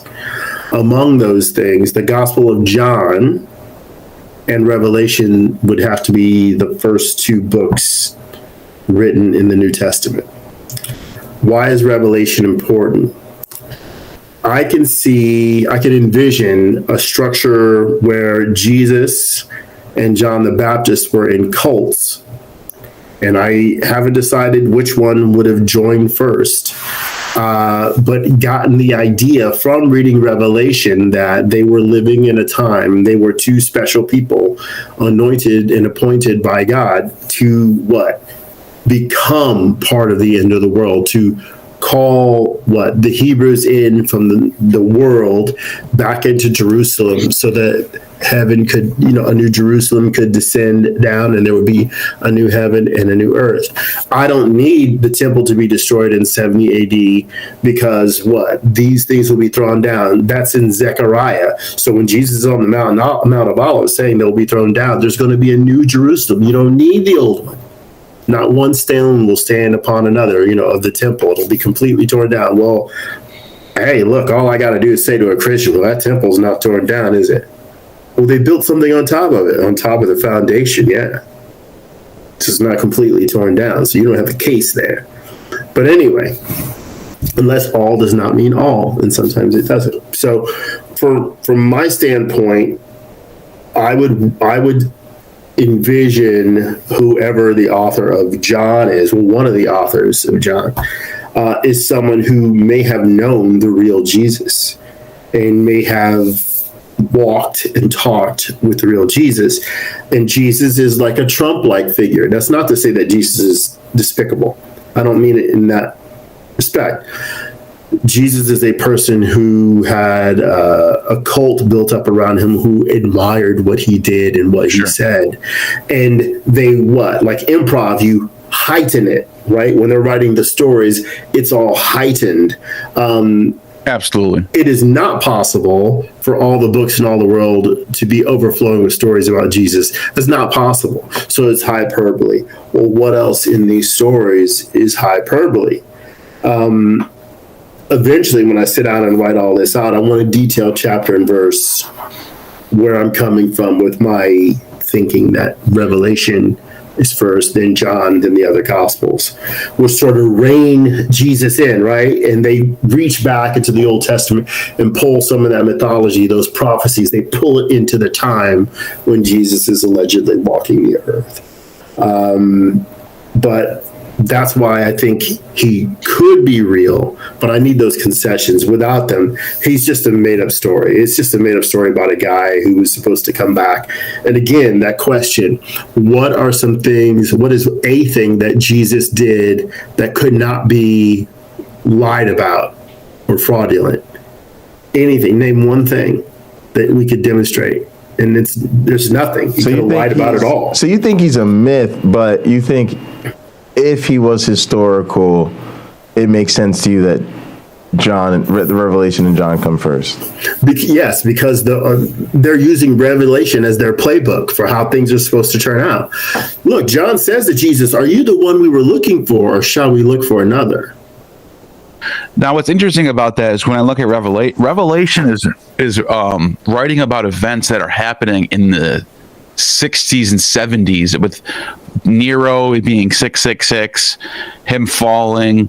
You got the Flavian dynasty coming in. You have Nero is definitely post, if not post 70, maybe even post 90, in my opinion. Now I'm wondering how do you throw Mark after that? What's your reason for that? Sure. Then we'll get into the historicity thing. Okay. And by the way, I don't mind being challenged on this, because that's gonna help me develop the idea more, because maybe I have to throw some things out. So how many writers did the book of Daniel have in your study? Was it one or more than one? Oh, probably more than one. Ezekiel, one or more than one? Yeah. Well, if Ezekiel is a text that we're going back far enough where it's probably a rolling text, where there probably was a version of Ezekiel that we'd lost. There probably was editors, and over time it changed. So more than one. Genesis, one or more than one? Absolutely more than one. Could it happen with Revelation too? Absolutely. Okay. Absolutely. There you are. So if that is the case, an additional material was added later because they're trying to plug it into current events. Just like we hear people now, Neil, say, "Oh, we're living in the last days." And I chuckle a little when I hear them say that, because I can't wait to see how crazy the next thing out of their mouth is going to be. So then you're saying certain parts of Revelations are interpolations added later. Yeah. And I think the same is true for John. So I don't know if you're familiar with this right here, the pseudepigrapha. There's 2 volumes of this. Okay. And it's James Charlesworth put together all the fragments of texts that are not canon. But they sort of revolve around this time period of these Jewish Greek speaking people, and Revelation comes out of a family of text that is apocalyptic in nature, but also has very allegorical approach to history. And there's a lot of these Sibylline oracle texts that have to do with like the rise of Caesar, or the rise of Augustus, the rise of Nero, and it seems like Revelation comes in that vein. So so you could be right about that. Actually, you actually do have some things that strengthen what you're saying, because there's a chance that Revelation could be like the final redaction of that family of text. That makes sense. But that still leaves us with the question: because when I look at Mark, I do think Mark is post 70 as well.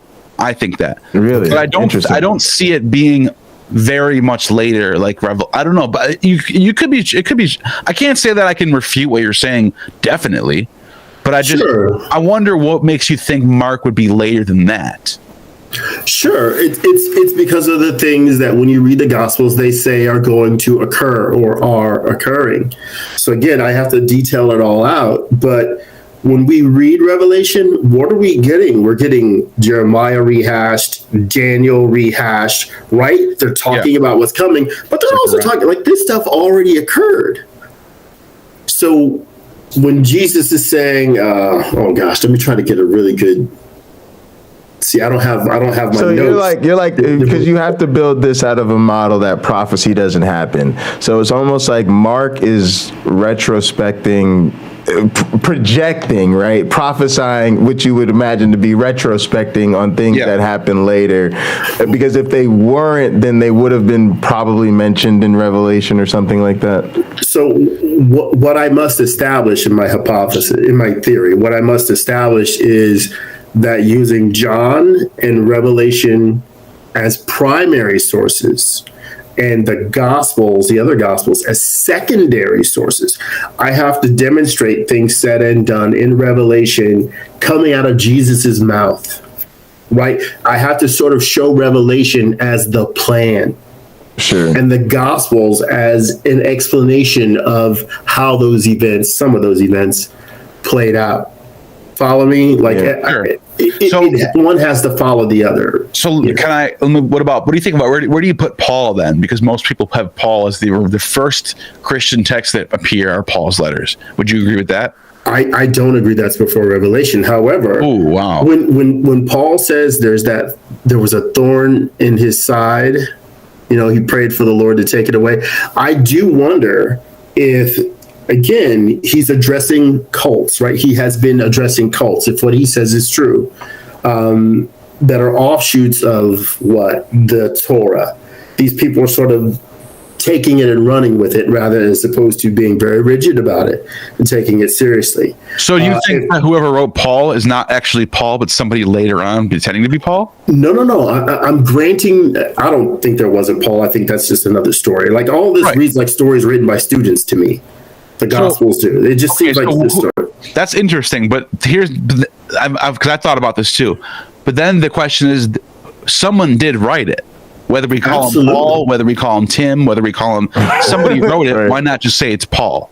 Mm-hmm. I've always been fine with that too. Well, sure. So let's say that there's that messenger, that thorn in Paul's side given to him by Satan to torment him. In Revelation, it talks about people being sealed in their foreheads by God, or it talks about the mark of the beast, right? Right. But God's people also had marks, right? They were also, there's some sort of indicator that they belong on God's side. The tau on the head, yeah. So cross. I think we could easily, I think I should be able to demonstrate how maybe at that time, or I guess it's hard to demonstrate it, but at that time, maybe there were some Christian cults who put that mark on themselves. That's how they identified themselves, because they feel that they are the people that Revelation is referring to. Sure. They are going to be there on God's side when the enemies of Israel come there to confront them. Right? So that's how they identify themselves. And if Paul believed something like that, but it turns out that isn't the case, because when this guy Jesus came along, he wasn't this Messiah who fought a war. So that war didn't occur.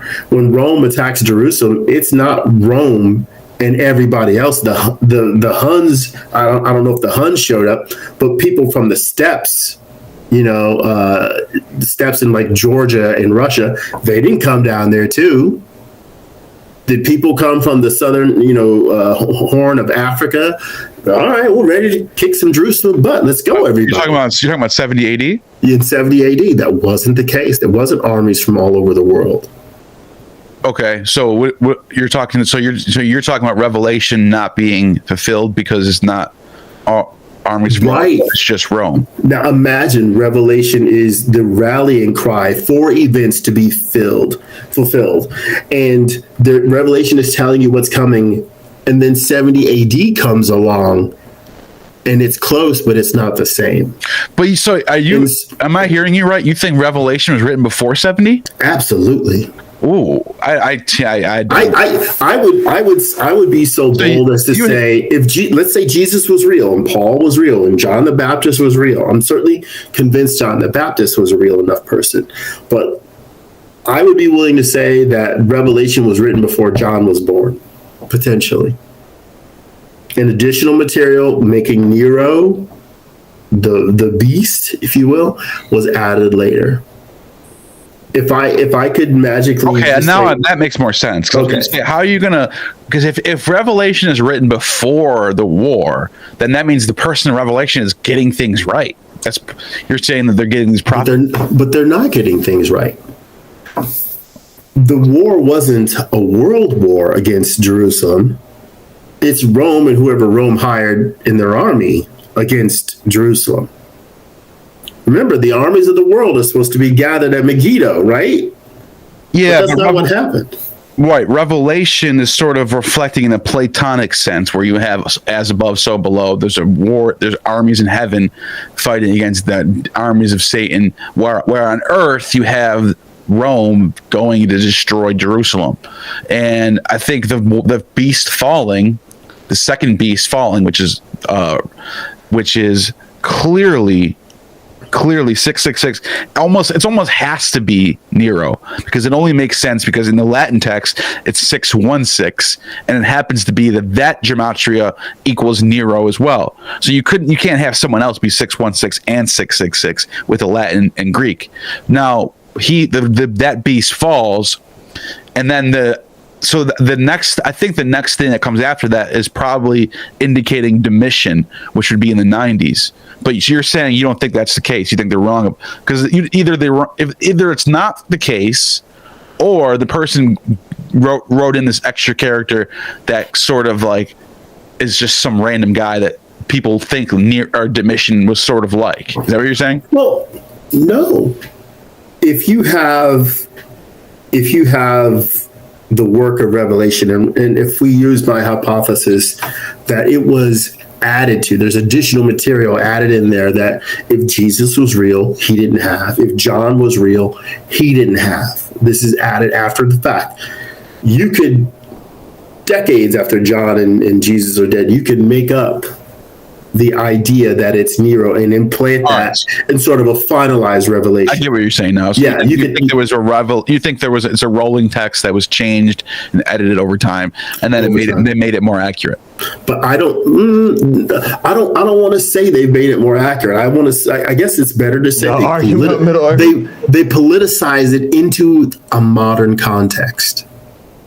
Yeah. So if that agrees with making it more accurate, then I am getting to that same conclusion. I'm just not calling it that. So we're in agreement, but not for the same reasons. And and also to add to what we're saying, Josephus in the 90s, 96, as well as Suetonius and Tacitus in the late 110s, that decade, they have a text where they seem to be responding to the whole Revelation idea of there being a war in heaven at the exact same time that Titus knocked down the temple. So this was sort of a known thing which actually doesn't even hurt. It actually kind of strengthens what you're saying, because this is all being written later in 90s and 100s. But that would have to be added after the fact, right? Would you agree with that at least? Well, we can see people in the pulpit adding things today. Yeah, no, that definitely. Right? As they preach on it, they're adding things that aren't there in the text, even though it says you're not supposed to do that. Even though another book in the Bible says you're not supposed to add anything to this. Whatever, people do. It's just what human beings do when they're recounting a story. Now, one more thing I want to ask you. Go ahead. I love talking about this. I just need to do a better job of organizing the information. And another reason why people, and I agree with this actually, people put Revelation later is because it starts off with these 7 churches of Asia. Now, if for there being a network of churches, this would have to take time to develop, unless this is not Christian churches. These are just some sort of Greek monotheistic, Jewish / whatever. Is that what you think's going on here? I'm glad you brought this up. So I'm going to call them cults. Let's call them cult centers. We notice there's a book of Ephesians, but with the rest of the churches, there's no books to them, right? Yeah. So, okay. So what they could be, in my idea here, my theory here, is that they are cult centers for what becomes Christianity. They haven't become Christianity yet, but they will be the early churches of Christianity. So when it says, tell this to my angel at this church or my angel here, you know that an angel is also a messenger. So if the messenger is the one who will transmit this information to the congregation, you're sending a letter to that person for what that congregation is indeed supposed to be aware of, the part that they are expected to play, or how well they've been, I'd say, a part of the cult. Yeah. So let's I want to use the Catholic Church as an example. It's too big of an example, but I'll use it as that anyway. So there's the Vatican. So everything sort of scales up to the Vatican, but you can go probably within 4 miles of where you're sitting right now and go to a Catholic church. For me, I'm in the sticks, so it's probably 30 miles from me. Pocket Locker, maybe it's 5 minutes for you. And it's the same message, right, being preached at each one. So let's just consider that that's how that ancient, in my example, the ancient version of proto-Christianity worked. Now, because they're saying, if they're using Revelation as their book, right? This is before, again, I'll reiterate, it's before Matthew, Mark, Luke, and John. If they're using Revelation as their book of what's going to happen, they know they will play a part in it because they are receiving these letters. You could have had a John the Baptist or a Jesus that learned about these different cults, or this cult, and eventually became a part of it. And once in it, they may have seen that these men are particularly gifted in the way that they have the oration. They may feel especially called to be the two witnesses or somebody mentioned in the book of Revelation. And they are supposed to go out into the world and create the change. Now, Neil, for you, I have spent some time focusing on the word world, having wondered if there was, let's say this group of churches, this cult, I've often wondered, could they be referring to themselves as the world? Sure. You know, and then there's also another world that means everybody else, depending on how the term is used in the Greek when it's written out. Because if God so loved the world that he gave his only begotten son, well, you can sort of toss the Gentiles out. It's really what, like we see in churches today, well, we are a very orthodox group, so we are definitely the ones who are going to be saved, and not that group over there, and not that group over there. We are what, God's chosen people, because we are following the law. We are following what the prophets say. We are following the words of God himself. So I kind of think, in my hypothesis, this is how it began. I do the same thing every time I read the beginning of the Gospel of John. Did you have something? It looked like you were looking something up. No, I was just looking at the the map of the churches of Asia, just getting a thing in my, while you were talking about that, just getting my just looking at the map of the churches of Asia and trying to understand. You know, I like to have visuals as I'm thinking. As do I.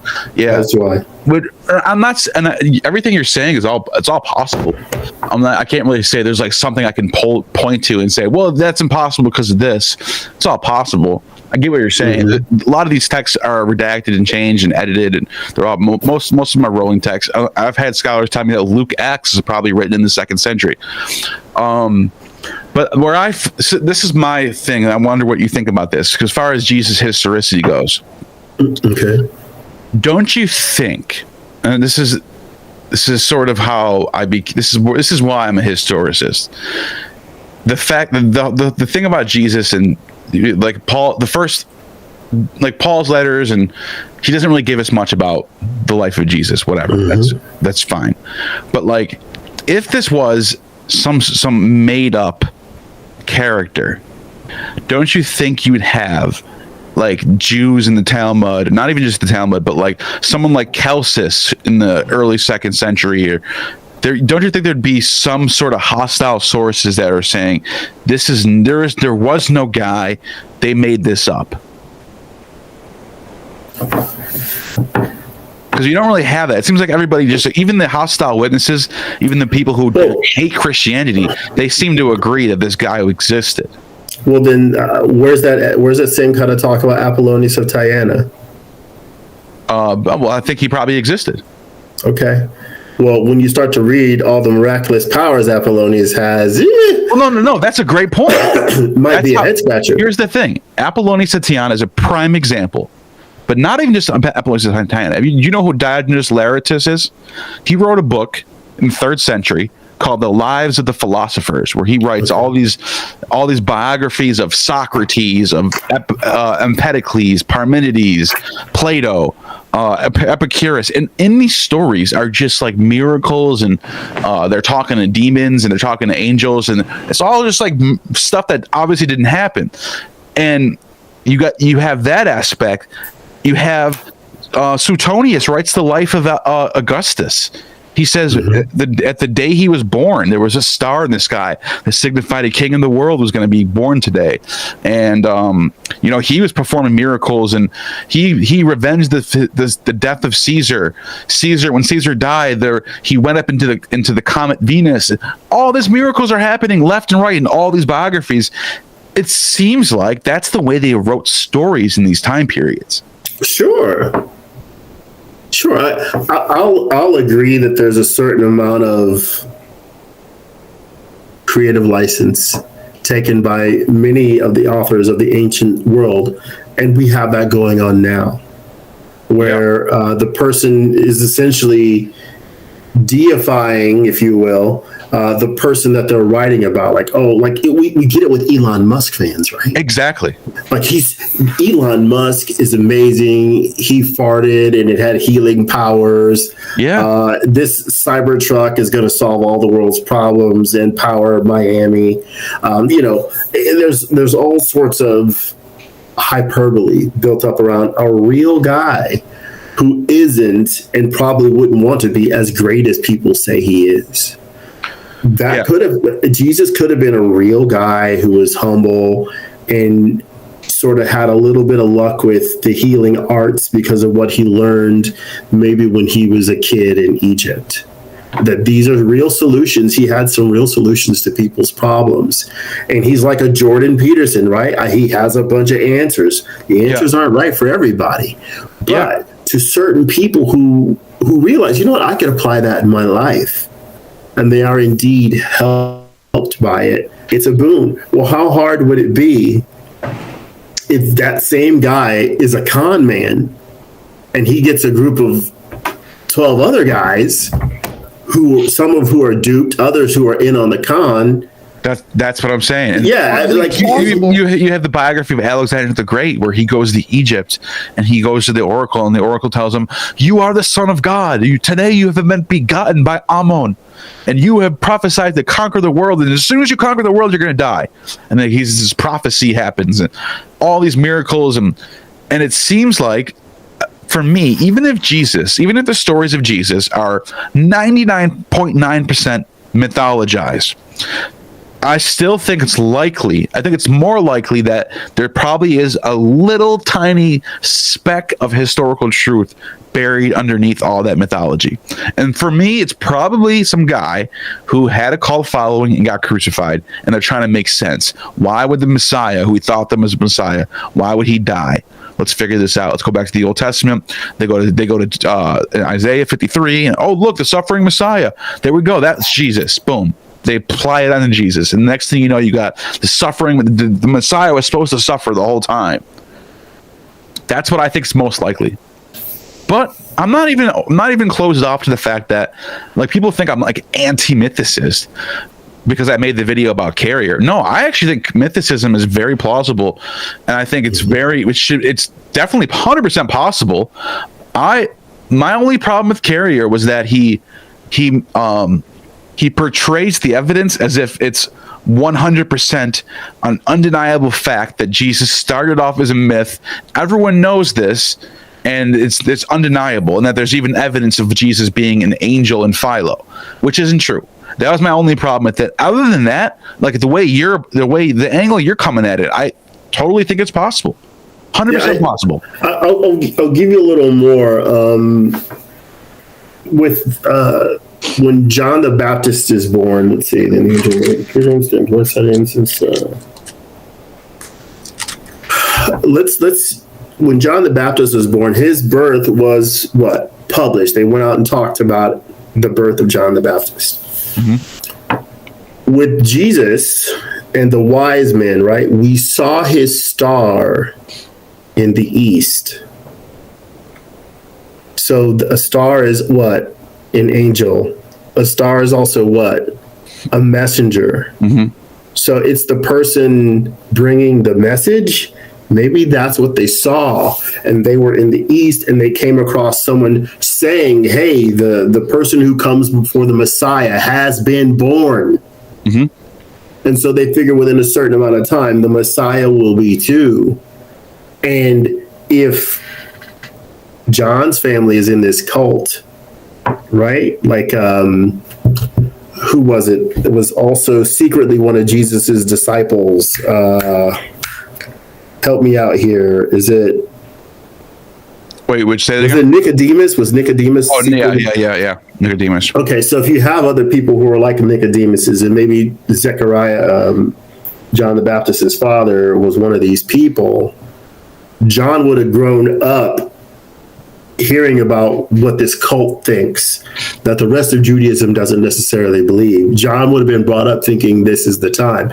If Jesus is truly his cousin, chances are his father Joseph would have been on it too. And then what? He would have grown up being indoctrinated with that to a certain degree as well. That's not commenting on Mary or anything like that, whether he's a legitimate child of hers or the Holy Spirit sort of, hey, Mary, what are you doing tonight? Right. You know, was his father, if you will.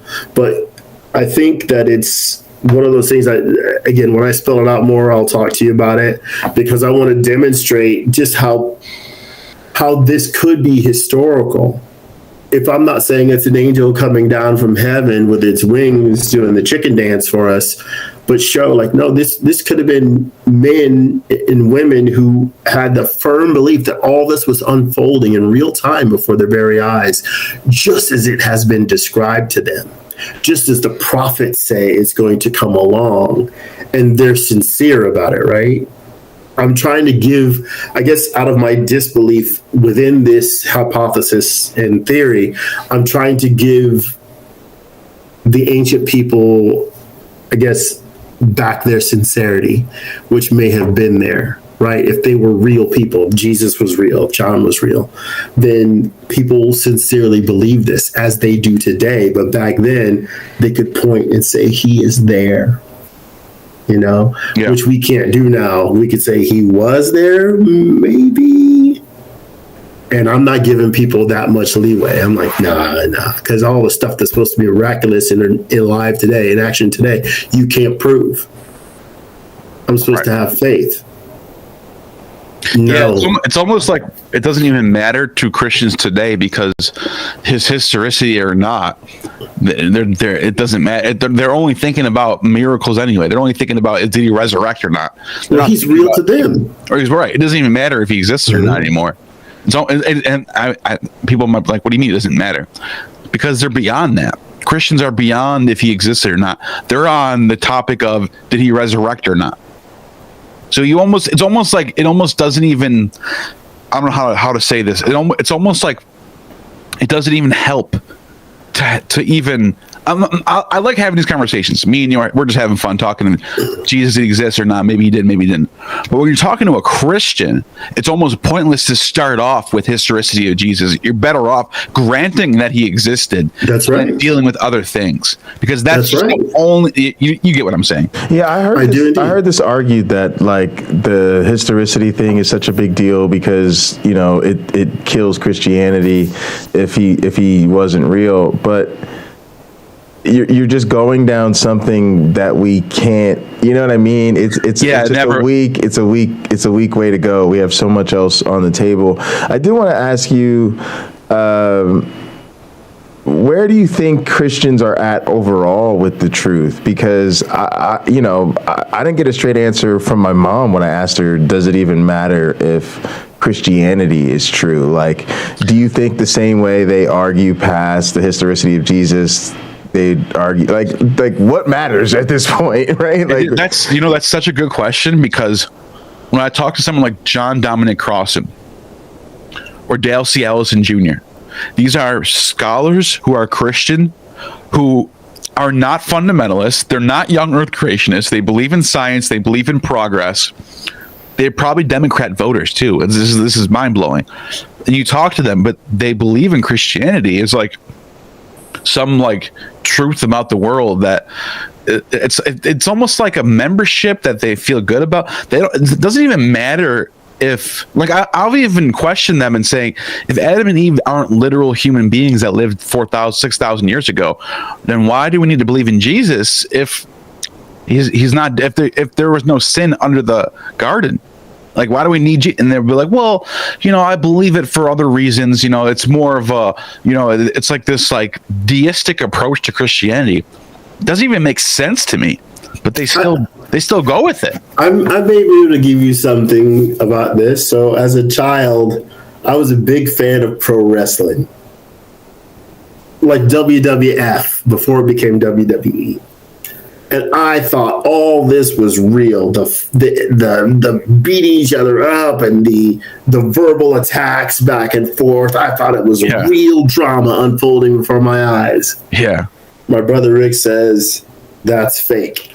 How dare you, you heretic? Say it's fake. It is not fake. He goes, oh, yeah? He takes me and my younger brother, who was on my side, it's not fake, to the Fort Wayne Memorial Coliseum to watch the WWF. Sure enough, Hulk Hogan is fighting this guy, swings at him, and doesn't even hit him. And the guy reacts, was like, what? Wow. What? And my brother is like, see? And my younger brother, he saw the same thing I did, and we're sitting there like, this is BS.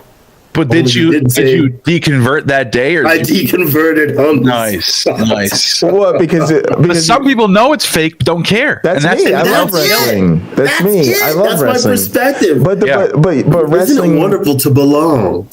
Yeah, but I don't know. It's different. Like, but that's the thing about these Dale C. Ellison types. So I love these people. They're great people. But do they? And I one day I might have to challenge them on this. Like, don't you know that you're promoting an ideology that is like has its tentacles in people's lives, in our politics and stuff? Like, don't you understand that? But that's not. They have to know that. I'm glad you said that. I typically, in a normal year, not last year, will have dinner with my friend Kelly's family at Christmas time and Thanksgiving. I kind of don't want to be with anybody else at Christmas time and Thanksgiving. I love them. And a retired priest who used to preach at their church that they go to would come over and join us. And I love sitting with him, and we talk a little bit about life stuff, rarely theology, but it could come up. And another guy that comes to dinner there is a neighbor who's also an atheist. So it's a bunch of believers and two atheists, and one of the believers happens to be a priest.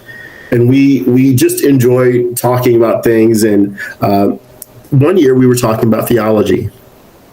And I talked about how the Old Testament has these laws that talk about if you're a gay person, you're supposed to be killed, or if you're a non-believer in a town of non-believers, you're supposed to kill all those people if they don't want to convert. And he said something that was beautiful. because I specifically wanted to interview him about what to say. What do believers who are parents or loved ones of a non-believer say to that person when they're told, hey, I no longer believe in the Christian faith? Right. Technically, they're supposed to be shunned. And he said it was the way he said it was so beautiful. You know, New Yorker.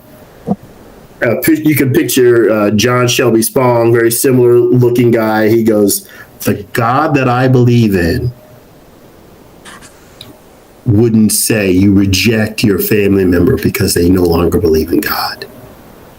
Now think of the power of that. The God, I can underline it for you, God that I believe in. It's his own personalized idea of what God is. It is a personal relationship with Jesus Christ, is it not?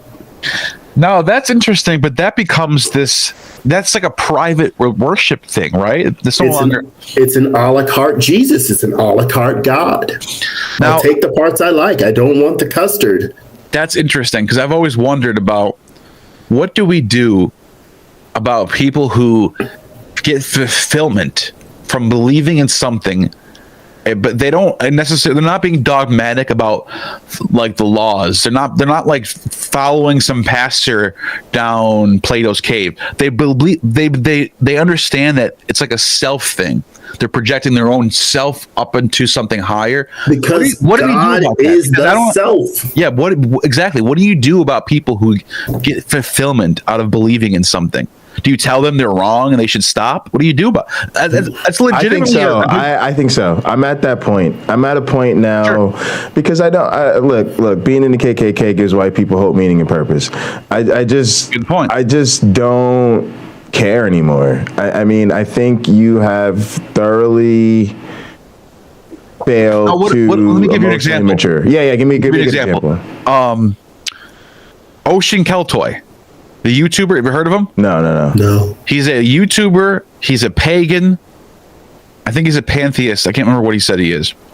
He believes in spirits and gods. He's extremely progressive, extremely good dude. I don't have anything I can say about the guy as far as him being like promoting bad ideas, but he believes in God, and he does like what do you do about that type of I honestly, me personally, I don't have a problem with that. Wait, what'd you say? He's a what? He's a pagan. A pagan. Okay, who cares? What do you get out of knowing him? If he's fun to listen to, exactly, that's my point. And has some wonderful perspective on things that you enjoy. Then that's what you get out of it. My thing is, I'm too hardcore of a scientist. I just don't think woo woo serves humanity anymore. And again, I differ from other people in this. You know who Vosh is? I do know who he is. Yeah. Vosh debated Ocean Keltoy on he said exactly what you just said. I don't care. He said your ideas make people stupid. They make people think that they can pray away something and you don't have to do anything, and there's no science necessary. And so they duked that out in that regard. But yeah, what you're saying is what Vosh was saying. But I'm recognizing that that's not everybody's there, right? A lot of people have a very your religion needs to be harmful or promoting something they think is wrong. So I get that. This is where me and certain a lot of people in our community part ways, right? Their thing is if your religion doesn't bother me, if you're over there, then it's fine. I just can't go there because that's not how people practice religion. People practice religion in a way where it influences their medical decisions. It influences how they decide who to be with. It influences their choices. And if it didn't influence them that way, they probably wouldn't have it in their lives. So it's just, for me, it's bad epistemology. Although I certainly get that people want to focus on the people they actually think are more harmful. Yeah, no, that's what I think. That's where the debate's going to be going forward with personal saviors, personal relationships that are not like dogmatic religious, but more of like spiritual side, that's where the conversation is going to be. Like, is your spiritual belief affecting the progress of science, and like, are you going to try to pray that climate change goes away and then not care about actually like doing your part in like, you know, plastics and stuff? That's the type of stuff that I think that is going to be where the discussion is going to be at, because you got to, like, you can't make someone not believe in something they truly believe in. If they believe it, they believe it. There's nothing. That's right. You know, it's interesting though. It's one of those gray areas that you don't. It's like, what do you do? Well, I think you have to call people on their BS, but at the same time, if you love and enjoy people, I guess I like what I do. I'm immensely entertained by people's opinions on faith and religion. And I've been lucky enough to sit in a Sangha with Buddhists and people of other faiths, you know, go to a Jewish temple and stuff like that, and be well received and have a wonderful time. I appreciate those people far more than I do their faith practice. But right. those people are often tied to the faith practice and do the best expressing of themselves when they are there because it's safe, right? They know they're going to be accepted. Yeah, I'm with you. But what I say to people in that state is fine, but to me that epitomizes pathetic. And I'm not saying this, I wouldn't say that to them, right? The person came up to me like this, I wouldn't say you're pathetic because, you know, you need to hold on to your spiritualism to be the best version of yourself tomorrow. But that is what I would feel, honestly. I would feel like, wow, I understand that. You're in a state where you're really lacking tools or resources or support in some kind of way. And it's almost like, Neil, I used to say this, I used to say the best argument for Christianity or whatever it was, I would always say sobriety.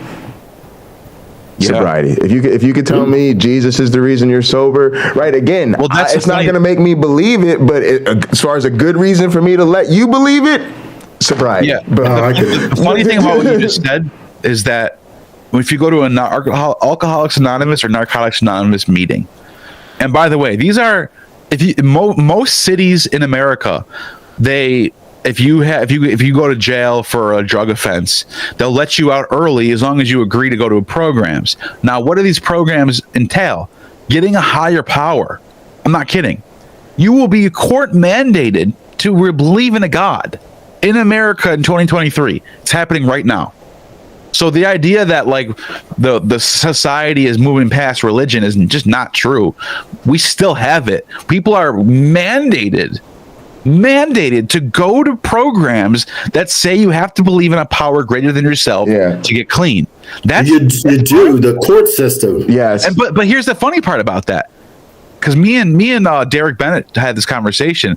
We both are people trying to get recovery, and we both don't believe in, you know, we're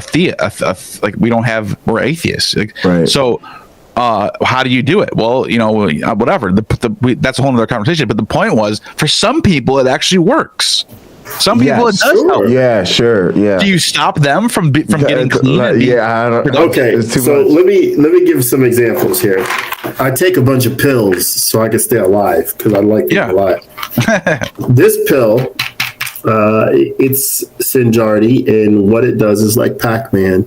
My blood sugar gets high. Synjardy helps my system reduce the amount of free glucose, and I pee it out. So my pee is like, I don't know, soda, I guess. It's loaded with sugar. This is furosemide. I actually kind of forget what this does other than it's a diuretic. It does like a second thing.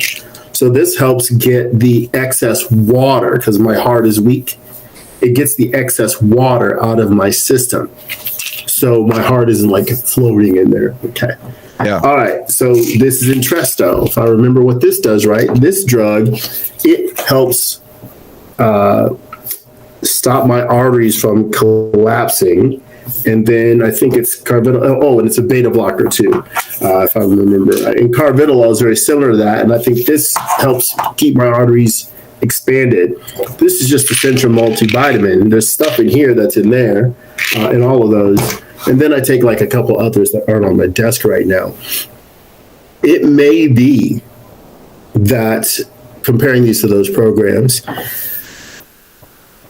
in time, I may not need some of these because I will heal. What is broken will heal. That mental disconnect that causes a person to maybe drink too much or take drugs is the same reason I need this one that's like Pac-Man, right? Sure. Because I don't automatically behave in a way where I'm clean. I eat so clean I don't have a blood sugar issue. No, I have a freaking blood sugar issue because the Italians made pizza too delicious. Because the French made French fries, because English, it's all foreign food. English muffins, it's all foreign food. But if I could rein in my own behavior, I could let some of these go. Yeah, I mean, that was for... So if once the alcoholic, the drug addicted person gets a handle on themselves, they can let go of the God when they realize, like, look, this is 100% your decisions that you're making. Yeah, and I would be the same way. To whereas if that did get them to sober, and again, you'd have to really know the person, but you would hope a person would then get strong enough at some point so that they're like some of the people we know that have recovered and can move forward without it. One thing I was going to say too is I had to go to court-appointed therapy, and the first place they sent me to was on that religious tip where not only were they trying to tell us, we needed to, all about the higher power and the prayer life, they themselves were like, and we'll call the cop. They like threatened us. It was really bad. But I walked out of that place, and I'm really glad I did, because I found a place that focused on cognitive behavioral therapy. And I feel like that's an example where, if even just going along, like if I would have just said, well, the court says I have to be here, so I'm just going to stay here. I don't believe in this stuff, but I'm just going to deal with it. I feel like I would have never really gotten the help I needed. But to Neil's point, like, yo, what the heck? The courts are putting us in places like there's supposed to be some separation of church and state, and literally the court sends you to a church to get sober. I mean, it's wild. I think it is really crazy. It really is. So it may be that the courts have limited resources absolutely 100% for people in those positions. Like, well, we've seen this Alcoholics Anonymous thing work. We've seen Narcotics Anonymous work. And you're not going to learn it in prison. You're not going to reform if we just keep you in jail. Right. But here's the funny part about that. And somebody might protest and say, but I don't believe in that. Why are you making me do it? And they'll say, okay, your other option, do your time. Nobody's in it. Actually, there are some people that do. That's actually not true. There are people who do choose to do their time. But those are more hardened type people. Yeah. Most people are going to do it. They're just going to, and that against their will, because they want to get out. They're going to do some things and believe in it, pretend to believe in. It's kind of backwards if you think about it. It's kind of, I don't know. I think people are going to look back in the future and be like, that was a weird time. Well, look, there's probably going to be somebody like me who says, well, I know that the religion part isn't who you are, but the drugs aren't either. Yeah. The alcohol isn't either. The pizza isn't either. Neil, I wanted to ask you about deism, because you and this is the one thing we didn't touch on when I was on your channel, and I wanted to. And also you mentioned how a lot of Christians argue with deistic arguments. So this bothers me from two sides. So number one, what you hit on, they're absolutely always using deistic arguments as though it's going to get us to Jesus. And I find that wholly disingenuous, because I think apologists certainly know better. But the other thing is, are there really deists out there? And again, I know there are statistically people that believe everything, but what I mean by that is I normally find it as a retreat position. A deist is somebody who realized some claim made them throw out the biblical God or the God or whatever holy book they believed in, and then they just held on to the God idea without realizing there was no reason to. So it almost feels like a disingenuous position from the beginning. There's almost no difference between deism and atheism if you think about it. Because even if there is a power or magical source that's powering this universe, what is that? What's the difference between that and just everything being naturally caused? Everything's just happening one by one cause and effect at a time. Like if this deism thing, whatever we want to call it, let's call it Deus. If Deus is not a theistic God that wants things or talks to people or engages with people, then it doesn't matter anyway. We're all just playing out this reality, and that's it. That's over after that. So it's the same thing as atheism. Yes. And then also, I always ask the question of, where do you get the idea of a deist God? And it's a book. It's just like, where? Like where? You know what it is? It's people can't wrap their head around being in this universe and being conscious of the universe, but also being that you can be conscious, but there's not something above you that's also people can't wrap their head around that. It's hard to wrap their head around that because most people are brought up to believe that, like at a young age, there's heaven and hell, and there's a God that created you, and like that sticks with people so hard that even when they deconvert from Christianity, they still have to think like this. I'm talking about myself. They still think, well, there's got to be something. I mean, well, come on now. Like that was my thought process for a long time. Right. You know? Absolutely. And they also. They do that, right? And Assembly of God did make a good point that the Muslims do the same shit, right? Where are you at with Muslim apologetics? Because I often get criticized, like I don't address Islam or Judaism enough. I want to do more with those stuff, but it's not as much in my wheelhouse. But overall, the limited conversations I have had with Muslims on the internet, it's like they're years behind the 8 ball because they're just trying to give me these cleverly masked versions of the, William Lane Craig's cosmological Quran or whatever, and I'm just like, are you serious, dude? Like, that's the thing, man. It's because deism is so unfalsifiable. Yes. All you got to do is use deism as a shield and say you can't prove a God didn't create the universe. Therefore, we're going to jump over to my book is true. It's such a weird thing that nobody addresses enough. Like, why do all these different whether it's, let's talk about Muslims for a second, okay? You can't prove that. You can't explain what happened before the Big Bang. Therefore, the Quran is true. Wait a minute. Where do we get to that jump from? How do you get to just throw that in there, tuck that underneath the fact that we don't know what happened before the Big Bang? Right. That to me is one of those things that you see with people today. And then again, they're proposing to know, right? Again, yeah. if you're a deist, you're saying so. Then why does the Quran say so? But up the book. You'll ask them, why does the Quran say that the sun goes underneath the earth? That's not true. If the Quran's wrong about that, it doesn't say anything about the Big Bang. It doesn't say anything about billions of years. Where's all the science at in your Quran?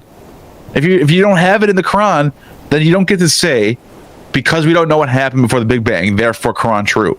But let's take a compassionate approach. Do we have to? No, but I will. You do not. I will. It's more about what the Quran gets right. It's more about what the Bible gets right. It's more about what the Vedas get right. So the solutions that these holy texts provide are far greater than the problems they cannot solve, that they don't solve, that the things they utterly get wrong. Many of these religious adherents feel without their faith practice, the world is going to go to crap. The world is going to fall apart. And that is said or felt or thought without considering all the religious wars that have taken place through time. Sure. Because it's not about back then. It's about getting now right. We have to get now right so we actually do have a future. And that's where that frustration comes from. But do you feel obligated then to make them aware of how religions are contributing to the problems in the world? I typically do. Oh, okay. I have a wonderful time doing it because they can admit it, but typically not in the same sentence. They can't. When you have a discussion that isn't in any way presented as an attack, Sure.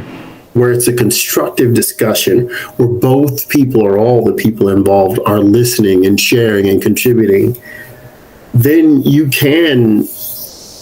that person can see it your way. They may not even want to, but they can't help themselves. You've essentially, through all the listening you've done and your questions and their questions, you've disarmed them. That part of their brain that shuts down, that won't let them hear you, is disarmed. It's gone.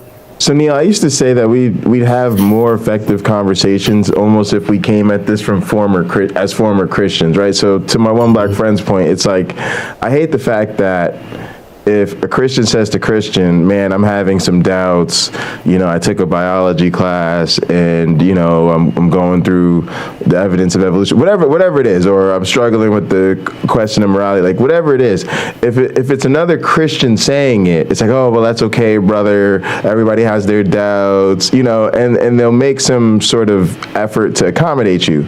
But it's like, because people engage you as an atheist, there's like an immediate hostility towards what you have to say sometimes, and it's frustrating. Right. I always say you see the atheist in front of you, but you don't see the Christian it took to get here. Right, and the funny thing is, like, I was even looking at the comments, and I saw someone say something like, well, you guys are like trying to,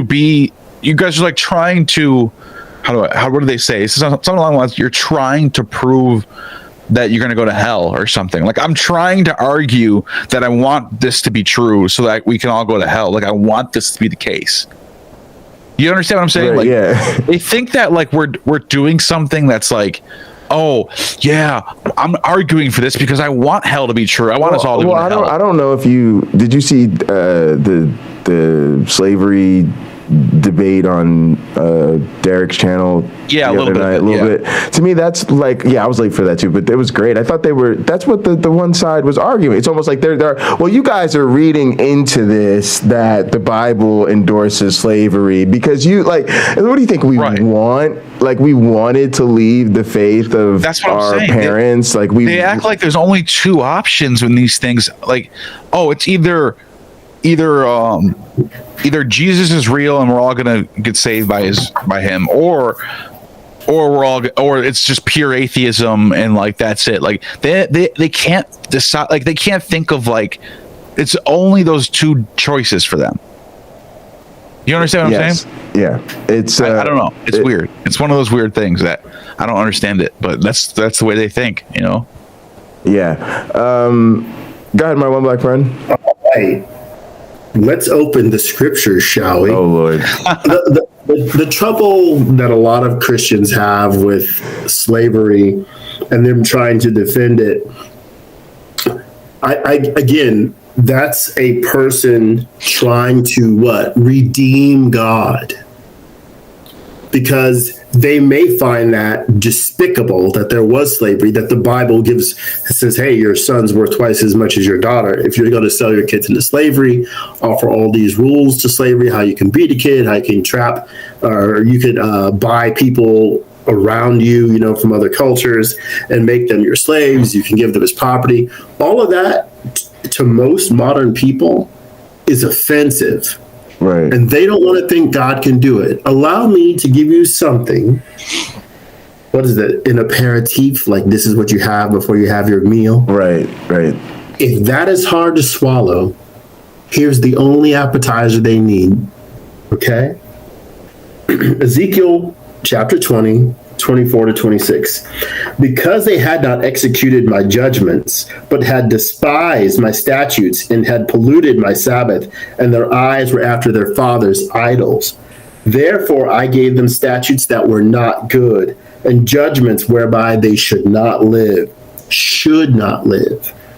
And I polluted them in their own gifts, in that they caused to pass through the fire all who openeth the womb, that I might make them desolate, to end that they might know that I am the Lord. Okay, so it almost sounds like God saying, I made my people awful just because they had perverted my name, so I made them do terrible shit. I made them kill my their laws. kids. So weird. I made them kill their kids so they could realize what it's like not to follow me. He made them do it. He gave them laws. What did it say? Oh my goodness. Whereby they should not live. So he told them, ladies and gentlemen, if you're talking to a Christian that thinks gays should die and trans people should have no rights, or this person of that color, they shouldn't, or there shouldn't be immigrants in this country, read this to them. Ezekiel 24, chapter 20, 24 to 26. God gave them laws whereby they should not live. Absolutely. So he told them to do things they should not do. Well, who's to say that this law that you're trying to enact, get Congress to enact, who's to say that that isn't a law where these people should not live by? Who's to say? What makes you think your God is right? What makes you think your God is moral? Again and again, if we're comparing the Christian morality, the biblical morality to modern day morality, those people had it rough. We have it a heck of a lot easier than they do, because why? We have the benefit of thousands of years of philosophy, political discourse, and watching society improve as we got rid of things like slavery. Absolutely. Right? Absolutely. All right. My one black friend, anything you want to say? Let's wrap it up so we can. Neil, we got to have you on again, man. Thanks so much for coming by. This was super definitely fun. Do it again soon, for sure. Yeah, go ahead. I'll let you know, Neil, when I get this a little more sussed out, my hypothesis and theory. When my hypothesis is more than just a hypothesis, and I can give you a chapter and verse. I'm down. We can do this on my channel, maybe something. Yeah, I'd be happy to. That'd be great. I'd be happy to. I'll experiment here first, so all the people can correct me, and I can work on the things that they challenge me on, and get rid of all the garbage ideas and keep the good. Yeah, that's just, it's fun. I love it. But yeah, I'm right and everybody else is wrong. Actually, I don't know that yet. I don't know that yet. Exactly. I'm sure there's a lot of learning I'm going to do in sorting through this process. For sure. Yeah, it's good being back in the saddle, though. I'm happy to be back in the United States. We have a lot of fantastic opportunities here in this country. And you can go some other places where toilet paper is for the guests. Yeah. Because it's a luxury item.